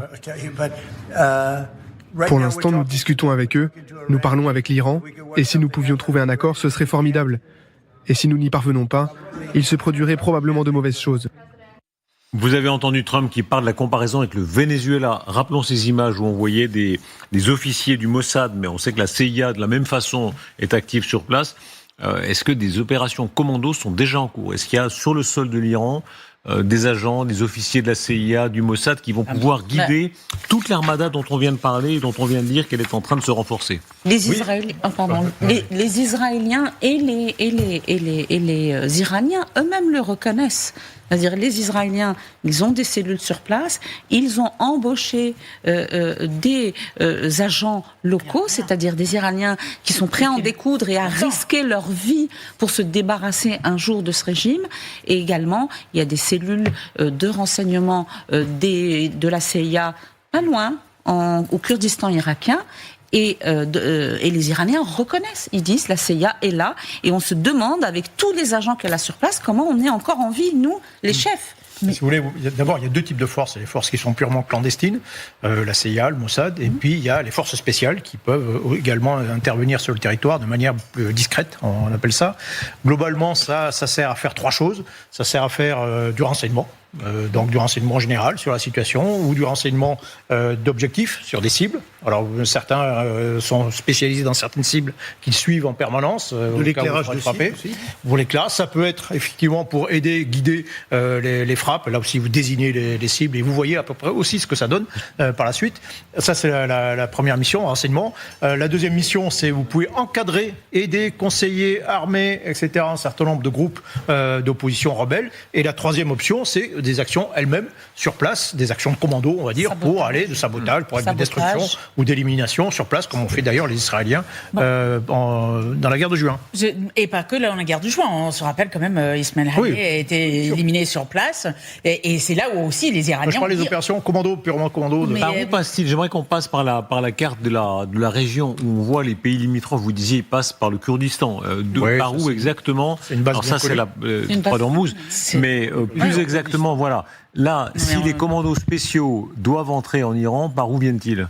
On parle beaucoup de l'Azerbaïdjan, mais en réalité, aussi. Mais normalement, on voit les deux petits points rouges. Vous voyez, marqué Syrie-Irak, vous avez deux petits points rouges. Ça, c'est des bases américaines dans la région. Mais voilà, on sait très bien que de la même façon que nous, nos forces spéciales étaient là aussi. Et puis vous avez des côtes. Voilà, des côtes. Vous pouvez infiltrer par les côtes, vous pouvez infiltrer par... globalement, c'est plutôt par là que ça passerait, par les montagnes. On peut larguer des commandos parachutistes. Oui, vous pouvez infiltrer. Regardez, voilà la carte précisément des passages allégués, parce qu'évidemment tout ça est secret, mais des passages allégués des espions qui viendraient effectivement, et à chaque fois, il y a des bases américaines, comme vous le dites, presque à chaque fois. Oui, presque à chaque fois, parce que, à mon avis, en Afghanistan, il n'y en a pas. Il n'y a plus. Je pense que l'Afghanistan, c'est foutu. Et en Irak, c'est au nord, pas au sud. Oui, c'est au nord. Ça ne peut pas être au sud, puisque c'est une zone à majorité chiite et très acquise, de moins en moins, mais très acquise aux Iraniens et au régime. Par contre, en haut, dans le nord de l'Irak, c'est là que vous avez le Kurdistan, où peuvent se trouver sans crainte aucune, les cellules qui seraient de la CIA ou d'autres services de renseignement occidentaux. Même l'Azerbaïdjan, qui est quand même un pays chiite, mais qui est allié à la fois avec Israël et les États-Unis, peut être aussi intéressant. Exactement. Parce qu'on sait que... Comme base arrière. Voilà. Comme la frontière turque, il y a quand même beaucoup de moyens américains en Turquie, même si la situation politique est complexe. Il y a quand même beaucoup de moyens américains en Turquie, et il y a quand même un lien aussi avec les Kurdes de Turquie, qui n'est pas négligeable. Oui. Même si on les a bien maltraités dans l'affaire syririenne. Oui, non, mais il y a aussi des Kurdes en Iran. Il y a aussi des mouvements de rebelles kurdes, Baloutch. J'y ai travaillé. J'y ai travaillé du côté de Chaklawa. Et en fait, vous êtes tout près. C'est-à-dire dès que vous dépassez Erbil et que vous allez en direction de l'Iran, et vous les voyez. Et d'ailleurs, c'est une zone très compliquée, très complexe. Et puis, vous devez passer. Là, il y a tous les trafics qui passent par là, les armes, le tabac, l'alcool, la drogue. Et puis il y a des espions. Voilà. Que prépare maintenant Trump contre le nucléaire, plus précisément, puisque je rappelle les derniers épisodes, donc c'est une prétendue négociation, plus exactement un chantage. Les B-2 peuvent entrer en action à tout moment. Ce sont ces avions extrêmement sophistiqués qui ont déjà frappé. Dites-nous un mot de cette image. David Titelman, vous êtes les meilleurs spécialistes du sujet, où on voit le B-2. C'est les trois types de bombardiers. Voilà. Il y a trois bombardiers différents. Sur la gauche, vous avez le B-52, qui est un avion qui date des années 50 et qui doit voler encore une trentaine d'années, mais il est modernisé en continu. C'est pas un avion qui pourrait survoler une zone qui serait avec beaucoup de systèmes de défense aérien. Pour ça, on fait passer celui qu'on voit à l'avant de notre écran, qui est le B-2A Spirit, qui est l'avion furtif qui a déjà frappé l'Iran en juin dernier, et notamment parce qu'il a ces bombes gigantesques qui font 12 tonnes, 13 tonnes, et qui permettent de détruire quasiment n'importe quel bunker, y compris s'il est enterré. Et le troisième avion qu'on voyait sur la droite, c'est le B-1B Lanceur, qui est un avion bombardier stratégique également, qui n'a pas de la même type de furtivité, mais qui a une furtivité tactique, parce que ses ailes vont changer de forme pour pouvoir épouser le relief et voler au-delà de la vitesse du son, alors que c'est un avion qui fait une taille gigantesque. Et c'est cet avion que les Russes ont cherché à copier avec le Tupolev 160 à l'époque dans son usage. À la minute où nous parlons, et je vous pose la question à tous, est-ce que quelqu'un sait où sont ces B2 ? Est-ce qu'ils peuvent déjà être en route ? Parce que en réalité, personne ne sait où ils sont. On se rappelle juste qu'au mois de juin, ils ont fait aussi une sorte de leurre où ils ont un faux semblant où ils ont envoyé des B2 dans une direction. Ils les ont envoyés à l'ouest pour justement mélanger et donner le doute. Donc il y a bien évidemment aussi une capacité américaine de nous faire regarder dans l'autre sens. Oui, non, mais si on les voit, c'est que c'est pas les bons. En général, c'est pas bon. Si on les voit, c'est que c'est pas les bons. De toute façon, vous savez, il y en a pas énormément, hein, des B2. Ils ont dû en fabriquer 21, je crois, ou 22, et il doit y en avoir une douzaine ou une quinzaine en vol maximum. Des B1, il doit en rester peut-être une trentaine au maximum, et des B52, il doit y avoir encore 80 en état de vol sur les 900 qu'il y avait. Et c'est pareil, il y en a pas beaucoup. Donc, si vous voulez, ils les économisent. Ils en mettent pas partout. Hein. Écoutez, Trump, il est très fier de ces B2. Rappelez-vous, il les avait montrés à Poutine à Anchorage. Et là, ce soir, il dit les Iraniens ont peur. Ils vont peut-être reculer parce qu'ils n'ont pas envie que la précédente opération, quand il avait bombardé les sites nucléaires, soit répétée. Ils négocient. Ils aimeraient faire quelque chose. Et nous verrons si quelque chose va être fait. Ils ont eu l'occasion de faire quelque chose il y a quelque temps, mais cela n'a pas fonctionné. Et nous avons lancé l'opération Midnight Hammer. Je ne pense pas qu'ils souhaitent que cela se reproduise, mais ils aimeraient négocier. Nous sommes en train de négocier avec eux. Guillaume Roquette, qui bluffe qui, là, en ce moment ? Je pense que, en tout cas, Trump ne bluffe pas, parce qu'effectivement, il a rappelé qu'il avait amené une armada au large de l'Iran qui était comparable à celle qui s'était déployée à côté du Venezuela. Pendant des semaines, on s'est dit, tiens, c'est bizarre, pourquoi est-ce qu'ils mettent un sous-marin ? Pourquoi est-ce qu'ils mettent, un porte-avions nucléaire, si c'est uniquement pour taper les barcasses des trafiquants de drogue ? Et puis, on a fini par comprendre qu'effectivement, il y avait une opération. Donc, pour l'instant, les deux sont possibles. Je dirais qu'il y a quelque chose d'un peu glaçant dans les propos de Donald Trump, c'est qu'il continue à dire « si nous arrivons à trouver un accord, ce serait formidable ». Ça veut dire qu'il n'est pas question pour Trump de punir l'Iran par principe ou parce que le régime se serait montré monstrueux, inhumain avec sa population. Ce qu'il veut, c'est obtenir un deal sur, on le sait, sur le nucléaire, aussi sur la limitation du stock de missiles, mais il n'y a en aucun cas une sorte d'opération, j'allais presque dire humanitaire, ou une opération de rétablissement par la force de la démocratie. Mais il s'en donne les moyens quand même. Hein. C'est quand même plus que les moyens au Venezuela, juste pour être précis. C'est beaucoup plus. C'est beaucoup plus qu'au Venezuela, c'est beaucoup plus lourd. Donc quand même, il y en a encore qui arrivent. C'est notre signe. Ouais. Oui, il vient de le dire. Et la question, c'est au fait, pourquoi on revient sur le nucléaire maintenant ? Quelle est l'urgence c'est pas que le nucléaire, c'est aussi les proxys. C'est pour aussi profiter de l'occasion. Non, je pense qu'en réalité, Donald Trump a commencé par lancer l'opération. Et après, il s'est demandé à quoi ça pourrait bien servir. Voilà. Et en se disant, disait, tiens, bon, qu'est-ce qu'on fait ? Bon, la protection de la population, le changement de régime, c'est compliqué, etc. Il faut trouver quelque chose. La fin de programme balistique, bon, ok, peut-être. Le nucléaire, tiens, voilà, il faut obtenir quelque chose. Mais globalement, je pense qu'il veut simplement obtenir quelque chose. Et est-ce qu'il y a un plan, n'importe quoi, une concession iranienne, et puis est-ce qu'il y a un plan comme un grand plus ambitieux de changer le Proche-Orient ? Rappelez-vous, déjà premier mandat, il y a eu les accords d'Abraham. Tout ça, il pense peu aux Palestiniens. Ça, il faut tout de suite le préciser. C'est pas son souci principal. Mais en revanche, il veut un Proche-Orient riche, prospère, stable, ses copains du Golfe. Il veut d'abord faire du business avec. Oui. Voilà, oui. Et pour ses copains du Golfe, moi je suis d'accord. Et là, s'il pouvait définitivement taper sur le nez de l'Iran, il serait content. Oui, mais enfin, je suis tout à fait d'accord avec le collègue Goya. Il est allé d'abord, il a réfléchi après. C'est-à-dire qu'il a dû intervenir, il a vu des gens se faire massacrer, il n'aime pas ça, il faut le reconnaître. En Syrie, une fois, il y a eu un gazage des populations, c'est le seul. Il est intervenu, très bien. Bon, mais après, on fait quoi ? Israël veut que les armes balistiques de l'Iran soient... Il n'en parle plus. Avec les B2, qu'est-ce qu'il peut faire ? Xavier Titelman, on va voir l'image de la bombe, cette fameuse bombe GBU 157, j'ai pas de chance. 157. 57, j'ai pas de chance avec les numéros de bombes en ce moment. Ça change rien. Voilà. Xavier, là maintenant, s'il les utilise, contre quoi ça peut marcher dans une opération maintenant ?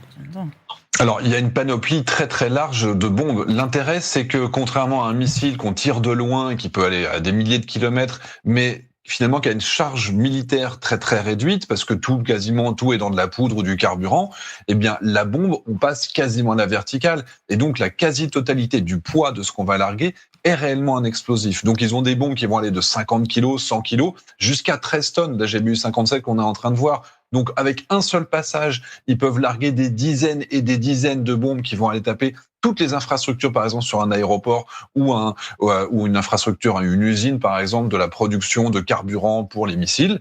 Ou alors on peut lancer des très grosses bombes, celles qu'on voit ici, et celle-là avec son propre poids, juste avec la vitesse, elle est larguée, elle va arriver sur le sol à plus de 800 km/h. Juste par ces 13 tonnes, elle va s'enfoncer jusqu'à 40 mètres de profondeur dans de la roche. Et une fois qu'elle est à 40 mètres de profondeur, elle va éventuellement détonner, ou alors si elle est rentrée dans une cavité parce qu'elle est arrivée dans son objectif. Et là, finalement, quelle que soit la protection, le blindage, la porte que vous allez mettre, quand vous avez plus de 10 tonnes d'explosifs qui vont exploser, eh ben ça va faire une surpression et ça va détruire absolument tout, même si on était derrière une porte blindée. Est-ce qu'il y a sur Terre, et je vous pose la question, des gens qui échappent vraiment au bombardement américain? Kim Jong-un, par exemple, au fin fond de son bunker, est-ce qu'il échappe complètement au risque? Saddam Hussein avait échappé. Saddam Hussein avait échappé au bombardement américain. Ils avaient aussi essayé de le tuer à plusieurs reprises, mais finalement, c'est un groupe de combat d'infanterie qu'il a récupéré dans un trou. Longtemps après. Des mois plus tard, au mois de décembre 2003. Toujours les troupes au sol. Oui, si vous voulez avoir des résultats importants, il faut et de l'argent. Il faut des gens au sol, quoi. Ils ont proposé des millions de dollars. Oui, parce qu'il a été dénoncé. Il a été dénoncé. Non, vous pouvez obtenir des choses en bombardant simplement. Donald Trump, il a à son actif, il a 3 petites victoires. Il a fait céder les Houthis. Après un an de bombardement, les Houthis ont cédé et ont dit voilà, on bombarde plus, on attaque plus les navires de commerce. Au mois de juin, il a malgré tout obtenu quelque chose. Il y a eu l'arrêt des combats et puis il a endommagé quand même très largement le programme nucléaire. Et puis le Venezuela, il a obtenu une petite soumission du régime. Surtout le pétrole. Enfin, voilà. Mais voilà, donc on peut obtenir des choses, mais des choses qui sont assez limitées. Vous n'allez pas transformer un pays, vous n'allez pas avoir une victoire complètement décisive, vous n'allez pas écraser complètement votre ennemi avec ça. Et n'oubliez pas qu'il a 2 autres victoires, à part le Venezuela et juin dernier, c'est quand même qu'il a débarrassé le monde du chef de Daesh. Oui, alors je parle du deuxième mandat. Premier mandat, c'était effectivement... pour moi, c'est toujours le même homme, mais bon, c'est vrai, vous avez raison. Premier mandat, 2019, il a tué al-Baghdadi. Il a tué, il a liquidé l'Iranien Qasem Soleimani à Bagdad en janvier 2020. Oui, mais c'est des victoires, mais c'est des victoires tactiques. C'est des victoires tactiques, mais effectivement... C'est des coups. Mais on peut résister à des bombes. Ben Laden a été bombardé à Tora Bora, il a fui et ils l'ont liquidé 10 ans plus tard. Si les Iraniens ont réussi à cacher une partie de l'uranium, comme on le dit, quel usage ils vont en faire?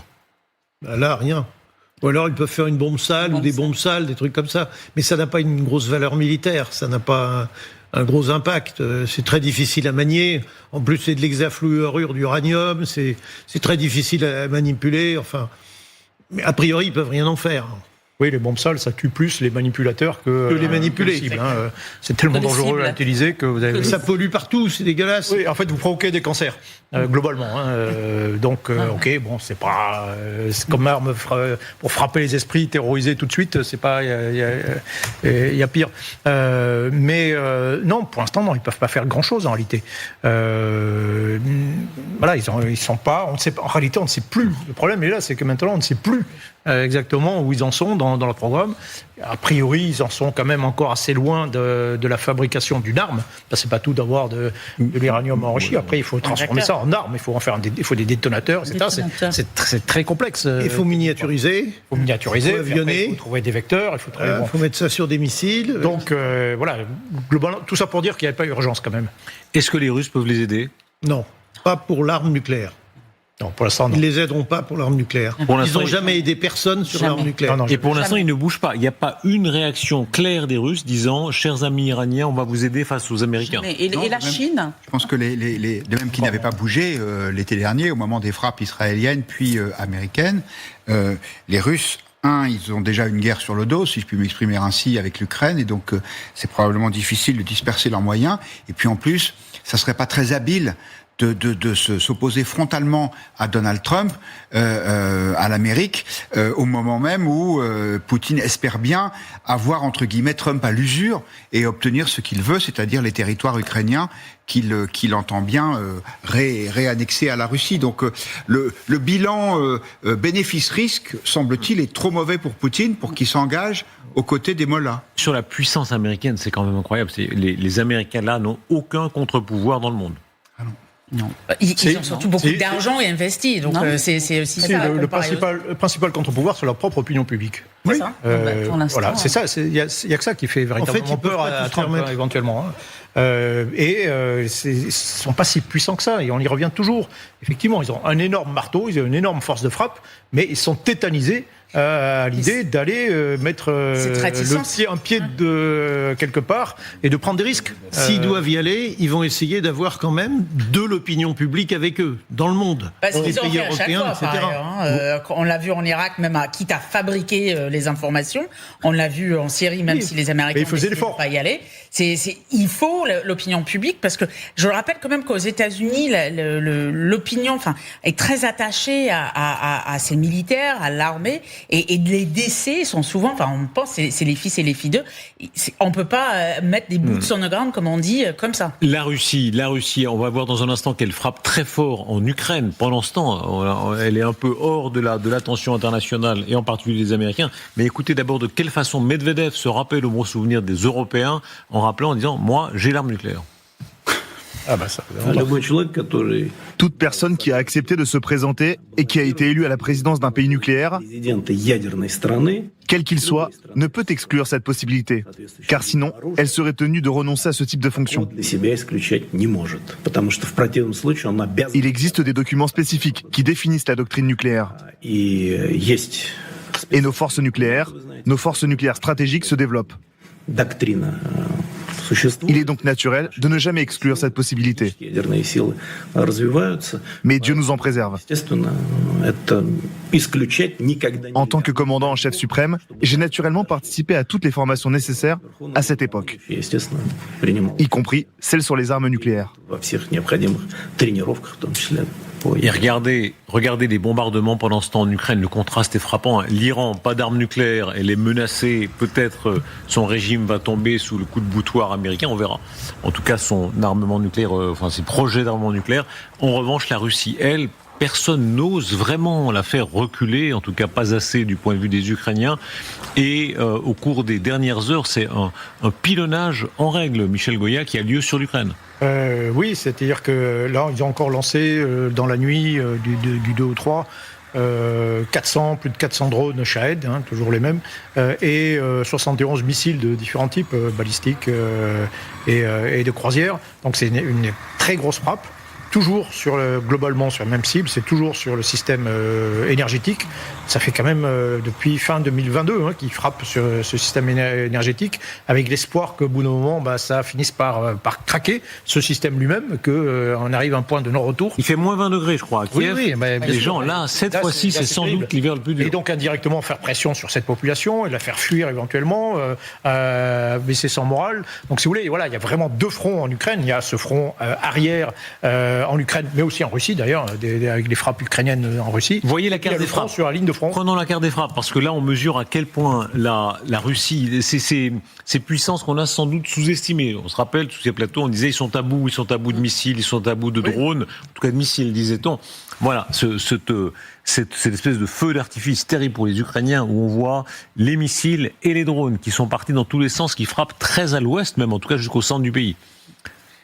Oui, alors ce qui frappe très, très à l'ouest, alors c'est les drones, on l'a dit tout à l'heure, c'est des drones qui ont une très grande portée, ils peuvent tirer jusqu'à 2500 km. C'est des missiles de croisière aussi, généralement, qui ont une grande portée, qui tirent à l'ouest, mais vous avez tout type de missiles. Je rappelle qu'effectivement, ils ont repris la production de missiles balistiques, des missiles de croisière, avec l'aide de la Chine. Parmi ces missiles, il y a aussi un certain nombre de missiles nord-coréens, il ne faut quand même pas l'oublier. C'est-à-dire que si Et puis ils font feu aussi un peu de tout bois. Alors c'est moins le cas maintenant, mais ils utilisaient beaucoup de missiles antiaériens pour frapper au sol, ce qui n'est pas leur mission première, des missiles antinavires pour également frapper au sol. Donc il y a cette volonté quand même d'exercer une pression complète sur l'arrière. Et je reviens, ce ne serait pas possible sans l'aide des alliés. Et disons les choses, hein. Est-ce que les Européens sont en train un tout petit peu, sans le dire, de lâcher l'affaire? On avait dit, on empêchera, on refusera. Regardez les images qui suivent. Les habitants de Kiev qui se réfugient dans le métro, comme c'était le cas, c'est bientôt l'anniversaire, 24 février 2022, on est en 2026, ça fait 4 ans de guerre. Et les Européens disaient beaucoup, en tout cas on va défendre Kiev, on va défendre Odessa, les grandes villes, on ne devrait plus voir ce genre d'images, on les revoit à nouveau. Est-ce que, sans le dire, on commence à dire on va négocier avec Poutine, on va discuter avec Poutine, etc. L'heure des concessions ou des compromissions, disent les Ukrainiens, arrive? Non, pour l'instant, les Européens ne disent rien de pareil, mais c'est vrai que leur aide, elle se concentre sur la ligne de front, sur le champ de bataille, et les Européens considèrent qu'ils n'ont pas suffisamment de systèmes de défense anti-missiles pour pouvoir complètement protéger l'Ukraine, parce que sinon, ça voudrait dire fragiliser nos propres pays. Et quand vous voyez les déclarations pour le moins belliqueuses d'un Medvedev sur l'emploi éventuel des armes russes, ça montre qu'on ne peut pas nous-mêmes baisser la garde. Donc, je pense que les Européens font ce qu'ils peuvent. Ils livrent aussi de façon régulière des dispositifs énergétiques aux Ukrainiens pour essayer de les aider à faire passer l'hiver malgré les attaques contre les centrales. Mais ça ne suffit pas, de toute évidence. Mais j'ai envie de dire, depuis le début de la guerre, l'aide européenne, elle ne suffit pas. Et pourtant, on fait de notre mieux, mais la pression russe est si forte que c'est déséquilibré. Il y a quand même une évolution. On pensait que la Russie était à bout, et là, mais la Russie est passée en économie de guerre. L'Europe n'est pas passée en économie de guerre. On dit qu'on n'a pas assez d'armes maintenant pour protéger Kiev ou Odessa? C'est-à-dire qu'aujourd'hui, il faut qu'on ait des armes pour protéger Paris, Strasbourg, Marseille. Non, mais je rappelle juste qu'on en parlait, et c'est Michel qui en parlait, que les Américains avaient dit on ne peut pas envoyer des terres au Maroc parce que peut-être on aurait besoin. Ils ont dit la même chose d'ailleurs pour les Patriotes à un moment. Et on se rend compte que ce soit les Américains ou les Européens, on n'a simplement pas fabriqué assez pour à la fois se projeter ou donner à nos alliés et se protéger nous-mêmes et nos intérêts vitaux. C'est aussi une question de production, d'investissement. La Russie était en économie de guerre. Ils ont aussi des alliés comme le Corée du Nord qui fabriquent en grand nombre, même si c'est pas peut-être le matériel le plus performant. On ne fait pas la même chose et c'est vraiment une réflexion qu'il faut avoir. Et nous, on produit très très cher. On a beaucoup de mal. C'est quand même inquiétant, même si l'Europe n'est pas en économie de guerre, ce qui n'est pas le cas de la Russie, de réaliser, comme le disait Guillaume tout à l'heure, que toute l'Union européenne n'est pas capable de venir en aide à un seul pays. Je veux dire, même en n'étant pas en économie de guerre, côté européen. On fait aussi les choix de nos gouvernements en termes industriels et en termes de budget. Je rappelle que même quand on était sur notre projet, je pense à la guerre contre le terrorisme, que ce soit les États-Unis ou les pays de l'Europe, qui ne nécessitaient pas les mêmes investissements qu'aujourd'hui on paie. Et je parle même pas de la France, et c'est Michel qui parlera mieux que moi, mais les coupures budgétaires... Mais vous n'avez pas répondu sur ce qui est en train de se passer. Hein. On n'a pas besoin de l'entendre, mais je peux vous les citer. Hein. La France dit on prépare le dialogue avec la Russie. Rappelez-vous l'époque où on disait Poutine, c'est fini, il n'entrera plus jamais dans le jeu international. Maintenant, la France même dit on prépare le dialogue avec la Russie. Il se passe quelque chose là. Peut-être en parole, mais pour l'instant sur le terrain il se passe rien. Oui, non, mais comment on disait que c'était un narratif russe de dire ça, et maintenant c'est la France qui le dit. Même Zelensky dit peut-être qu'il y aura une désescalade avec les Russes. Oui, mais je pense que même si les Européens ne le disent pas, ils se disent qu'ils ont fait tout ce qu'ils pouvaient. Il y a une estimation du Parlement européen qui disait, je crois que jusqu'à novembre dernier, l'Union européenne avait donné par divers canaux 175 milliards d'euros d'aide, 175 milliards d'euros d'aide à l'Ukraine. Donc on peut pas dire qu'on n'a rien fait. Et malheureusement, même si c'est tragique, tout ça n'est pas suffisant. Donc c'est pas pour ça qu'il faut capituler. Les Européens, quand ils envoient des messages à la Russie, quand ils se réunissent avec les Britanniques pour savoir comment on pourrait imaginer de sécuriser l'Ukraine après un cessez-le-feu, ils prévoient la phase d'après, Pour autant, ils ne disent pas aux Ukrainiens, maintenant il faut vous rendre, vous avez perdu. Bien sûr. Non, mais on est rentré dans un cycle de négociation. Les Ukrainiens l'ont accepté. Nous, je rappelle qu'on est en appui des Ukrainiens. À partir du moment où les Ukrainiens disent, OK, ben nous, on accepte de négocier, alors sur certaines bases, nous, on doit rentrer aussi dans ce processus. J'y reviens, en appui des Ukrainiens. Et être présent dans le débat. Donc avoir aussi une voix européenne dans ce processus et pas laisser le monopole de ces négociations aux Américains, dont on voit d'ailleurs au passage que, en bout d'un an, ça n'a rien donné. Sachant que Zelensky lui-même, donc on ne va pas être plus royaliste que le roi, il a fait montre d'une certaine volonté de mettre de l'eau dans son vin et de discuter, en tout cas sur certains points. On ne parle pas de capitulation, ni de la part des Européens, ni de Zelensky, mais en tout cas de négocier un petit peu avec les Russes, parce que ça fait 4 ans et que ça n'avance pas. La Maison-Blanche, ce soir, donne davantage de détails sur l'événement majeur de la soirée. C'est le premier affrontement physique, direct, entre l'armée américaine et l'armée iranienne. Caroline Leavitt, la porte-parole de Trump, parlait tout à l'heure à Fox News, et elle dit, le CENTCOM, rappelez-nous ce qu'est le CENTCOM exactement. C'est le commandement des centrales, donc ça couvre tout le grand Moyen-Orient. Donc tout le monde entier est découpé en commandements régionaux américains. Et donc le CENTCOM, c'est ça, c'est le grand Moyen-Orient qui va de la Méditerranée, la pointe de l'Afrique, jusqu'à Afghanistan. Voilà, donc en réalité c'est le centre quasiment le plus opérationnel, dont la base première est en Floride et la base avancée est au Qatar. Le CENTCOM a pris la décision d'abattre le drone iranien. Il adoptait une attitude agressive envers notre USS Lincoln. Donald Trump reste déterminé à privilégier la diplomatie, mais il faut être deux pour danser le tango. Et regardez les images et voyons ce dont on parle. L'armée américaine a abattu ce mardi un drone iranien qui s'approchait de manière agressive du porte-avions USS Abraham Lincoln en mer d'Arabie. C'est Reuters en premier qui a donné l'alerte. Le drone iranien volait vers le porte-avions. Il a été abattu par un avion de chasse américain F-35 du porte-avions Abraham Lincoln. Là encore, on attend les précisions sur le fait que soit il a décollé du porte-avions même, soit il était déjà en vol en patrouille. Oui, vous avez toujours en permanence ce qu'on appelle une CAP, c'est une patrouille de combat qui est combat terre-patrol. Voilà, qui est en combat terre-patrol, qui est en train qui font des circulaires autour du groupe aéronaval, enfin voilà, qui sont en attente, qui peuvent donc intervenir immédiatement coup de sifflet, quoi. Oui, expliquez bien que ce porte-avions, c'est pas juste le porte-avions et la patrouille, il y a toute une espèce de bulle. Qu'est-ce que c'est ? Ça s'appelle une task force et ça comprend la protection du porte-avions qui évidemment est le moyen offensif dans tous les domaines, c'est-à-dire le ciel, sur la mer et sous la mer. Donc il y a des bâtiments autour qui sont là pour protéger le porte-avions, pour l'alerter évidemment, pour le défendre et donc pour parer à toute menace. En l'occurrence, évidemment, il y avait d'autres moyens en plus que ça, puisqu'il y avait certainement des avions d'alerte avancée en vol, AWACS, au caille du porte-avions. Donc le drone a été détecté probablement extrêmement rapidement après son décollage. Il a été suivi. Pourquoi suivi ? Pour être identifié. Vous avez la phase de détection, vous avez la phase d'identification. Qu'est-ce que c'est ? Quel danger il représente ? Est-ce que c'est un appareil d'observation, un appareil d'attaque, etc. Est-ce qu'il est habité ou il n'est pas habité ? Est-ce que c'est un avion ? Est-ce que c'est vraiment un drone ? Puis tout ça, ça circule et ça donne des informations qui vont jusqu'au CENTCOM. Et puis à un moment donné, le CENTCOM dit « shoot ». Tirez-le, abattez-le. Voilà, donc on ne le laisse pas pénétrer dans la bulle et on l'abat. Et c'est une manière de dire aux Iraniens, bon ben voilà, on vous a laissé jouer un peu, vous êtes venus nous chatouiller un peu les moustaches, terminé, le drone est détruit, il n'y avait personne à bord, c'est pas la guerre. Pas la guerre. La flotte est à peu près 400 km des côtes iraniennes, donc elle est loin, quand même relativement loin. Et la bulle fait 400 km à peu près. Oui, à peu près, voilà. Et donc le drone, il est entré tout de suite dans cette bulle. Le drone, il fait 200 km/h, un Shahed 139.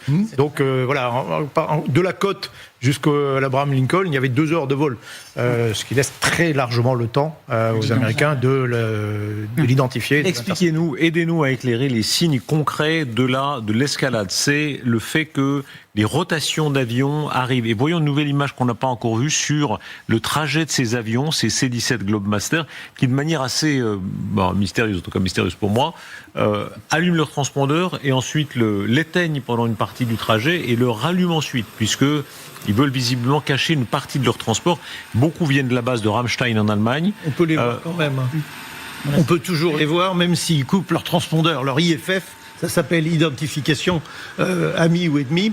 Et même s'ils le suppriment, les radars primaires sont capables de les détecter. Donc c'est simplement qu'ils veulent être très bien vus ou qu'ils ne veulent être vus que, je dirais, accessoirement. Mais de toute façon, un truc comme ça se cache pas.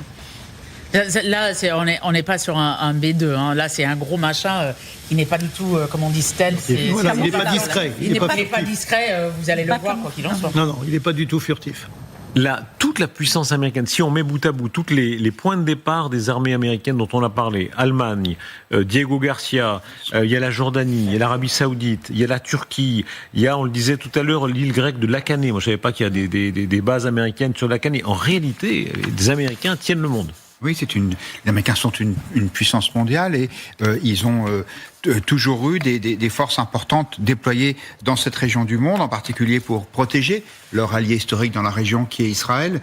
Et c'est en ça qu'effectivement, les États-Unis sont la seule puissance mondiale. Il y a leur déploiement de forces en Europe, hein, dont l'avenir est aujourd'hui très remis en question par Donald Trump.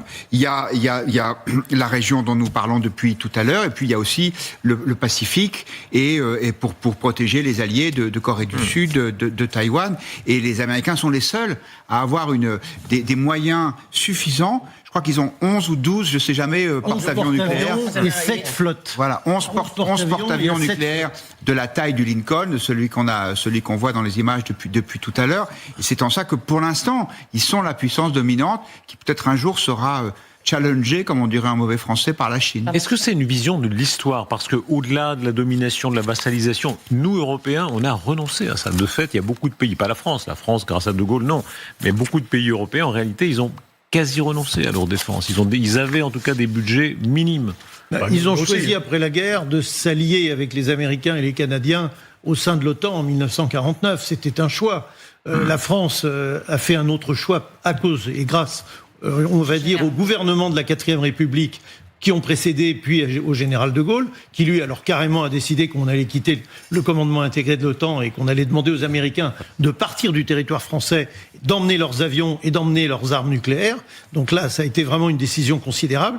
Les Britanniques, qui étaient extrêmement proches des Américains, eux, ont participé au dispositif américain en Europe. Et puis, il y avait des bases américaines avec des armes nucléaires dans tous les pays d'Europe importants. Face au rideau de fer, ça a été un choix qui a été fait par tous ces pays-là, qui n'avaient pas les moyens ni la capacité de se fabriquer ni une armée digne de ce nom, ni une dissuasion nucléaire. Non, je pense que des armées comme l'armée allemande pendant la guerre froide, c'était une armée puissante. La Bundeswehr, c'était la deuxième armée de... Qui s'interdisait toute intervention complètement. Armée offensive. Non, c'est vrai. Mais c'était une armée pour défendre le territoire face à l'Union soviétique. Et donc il y avait un effort qui était fait par tous ces pays pour se défendre au moins face à l'Union soviétique. Les seuls pays qui intervenaient à l'extérieur, outre les États-Unis, mais parmi les pays européens, c'était la France et le Royaume-Uni. Voilà. Et c'est après la guerre froide qu'on a tout lâché. Oui. Alors que les Américains, eux aussi, ont commencé par lâcher. Et puis, après 2001, ils ont fait un effort colossal de défense que nous, on n'a pas fait. Voilà. Michel Goya, cette carte encore. Véritablement le décalage. Regardez cette carte encore qui illustre à quel point il y a une exception française grâce au général de Gaulle. Mais quand on voit ça, cette carte, elle est tellement inouïe où on voit qu'en réalité, les bases américaines dont on vient de parler, celles d'où partent ce soir encore pour les rotations, les avions qui partent vers l'Iran. On approuve ou non une intervention. Angleterre, Allemagne, Belgique, l'Italie, il y en a partout, bases très importantes. La Roumanie, la Turquie. En réalité, c'est comme si ces pays n'étaient pas tout à fait souverains. C'est les gros pays de l'OTAN. C'est un choix. Mais est-ce qu'un pays qui a une base étrangère sur son sol est souverain? Non, mais c'est un choix. Il y a la notion de souveraineté, elle n'a pas le même sens dans tous les pays d'Europe. La France a eu historiquement et a gardé, notamment effectivement grâce au général de Gaulle, une volonté, si ce n'est de puissance, en tout cas une volonté d'influence mondiale qui passait par une indépendance militaire et en particulier la maîtrise de l'arme atomique. Mais les autres pays européens ont été dans le passé des puissances coloniales, mais c'était pour des raisons essentiellement économique, et tout ça, ça n'avait plus lieu d'être. Et en plus, les Américains payaient leur défense à leur place. Mais c'était formidable. Pourquoi s'en seraient-ils privés? Ça leur permettait d'avoir beaucoup plus d'argent, par exemple, pour créer un État social et le bien-être de leur population. Merci. Une image encore, votre cravate. Michel, toute la régie est fascinée par votre cravate. Regardez, elle vient avec des avions de l'aviation de Washington. Magnifique cravate. Voilà, c'est ça les vrais passionnés d'aviation. Merci à vous de nous avoir suivis. Merci à toute l'équipe qui a préparé cette émission. N'oubliez pas le podcast. Vous pouvez écouter cette émission sur podcast. Le QR code est là sur votre écran. Merci beaucoup.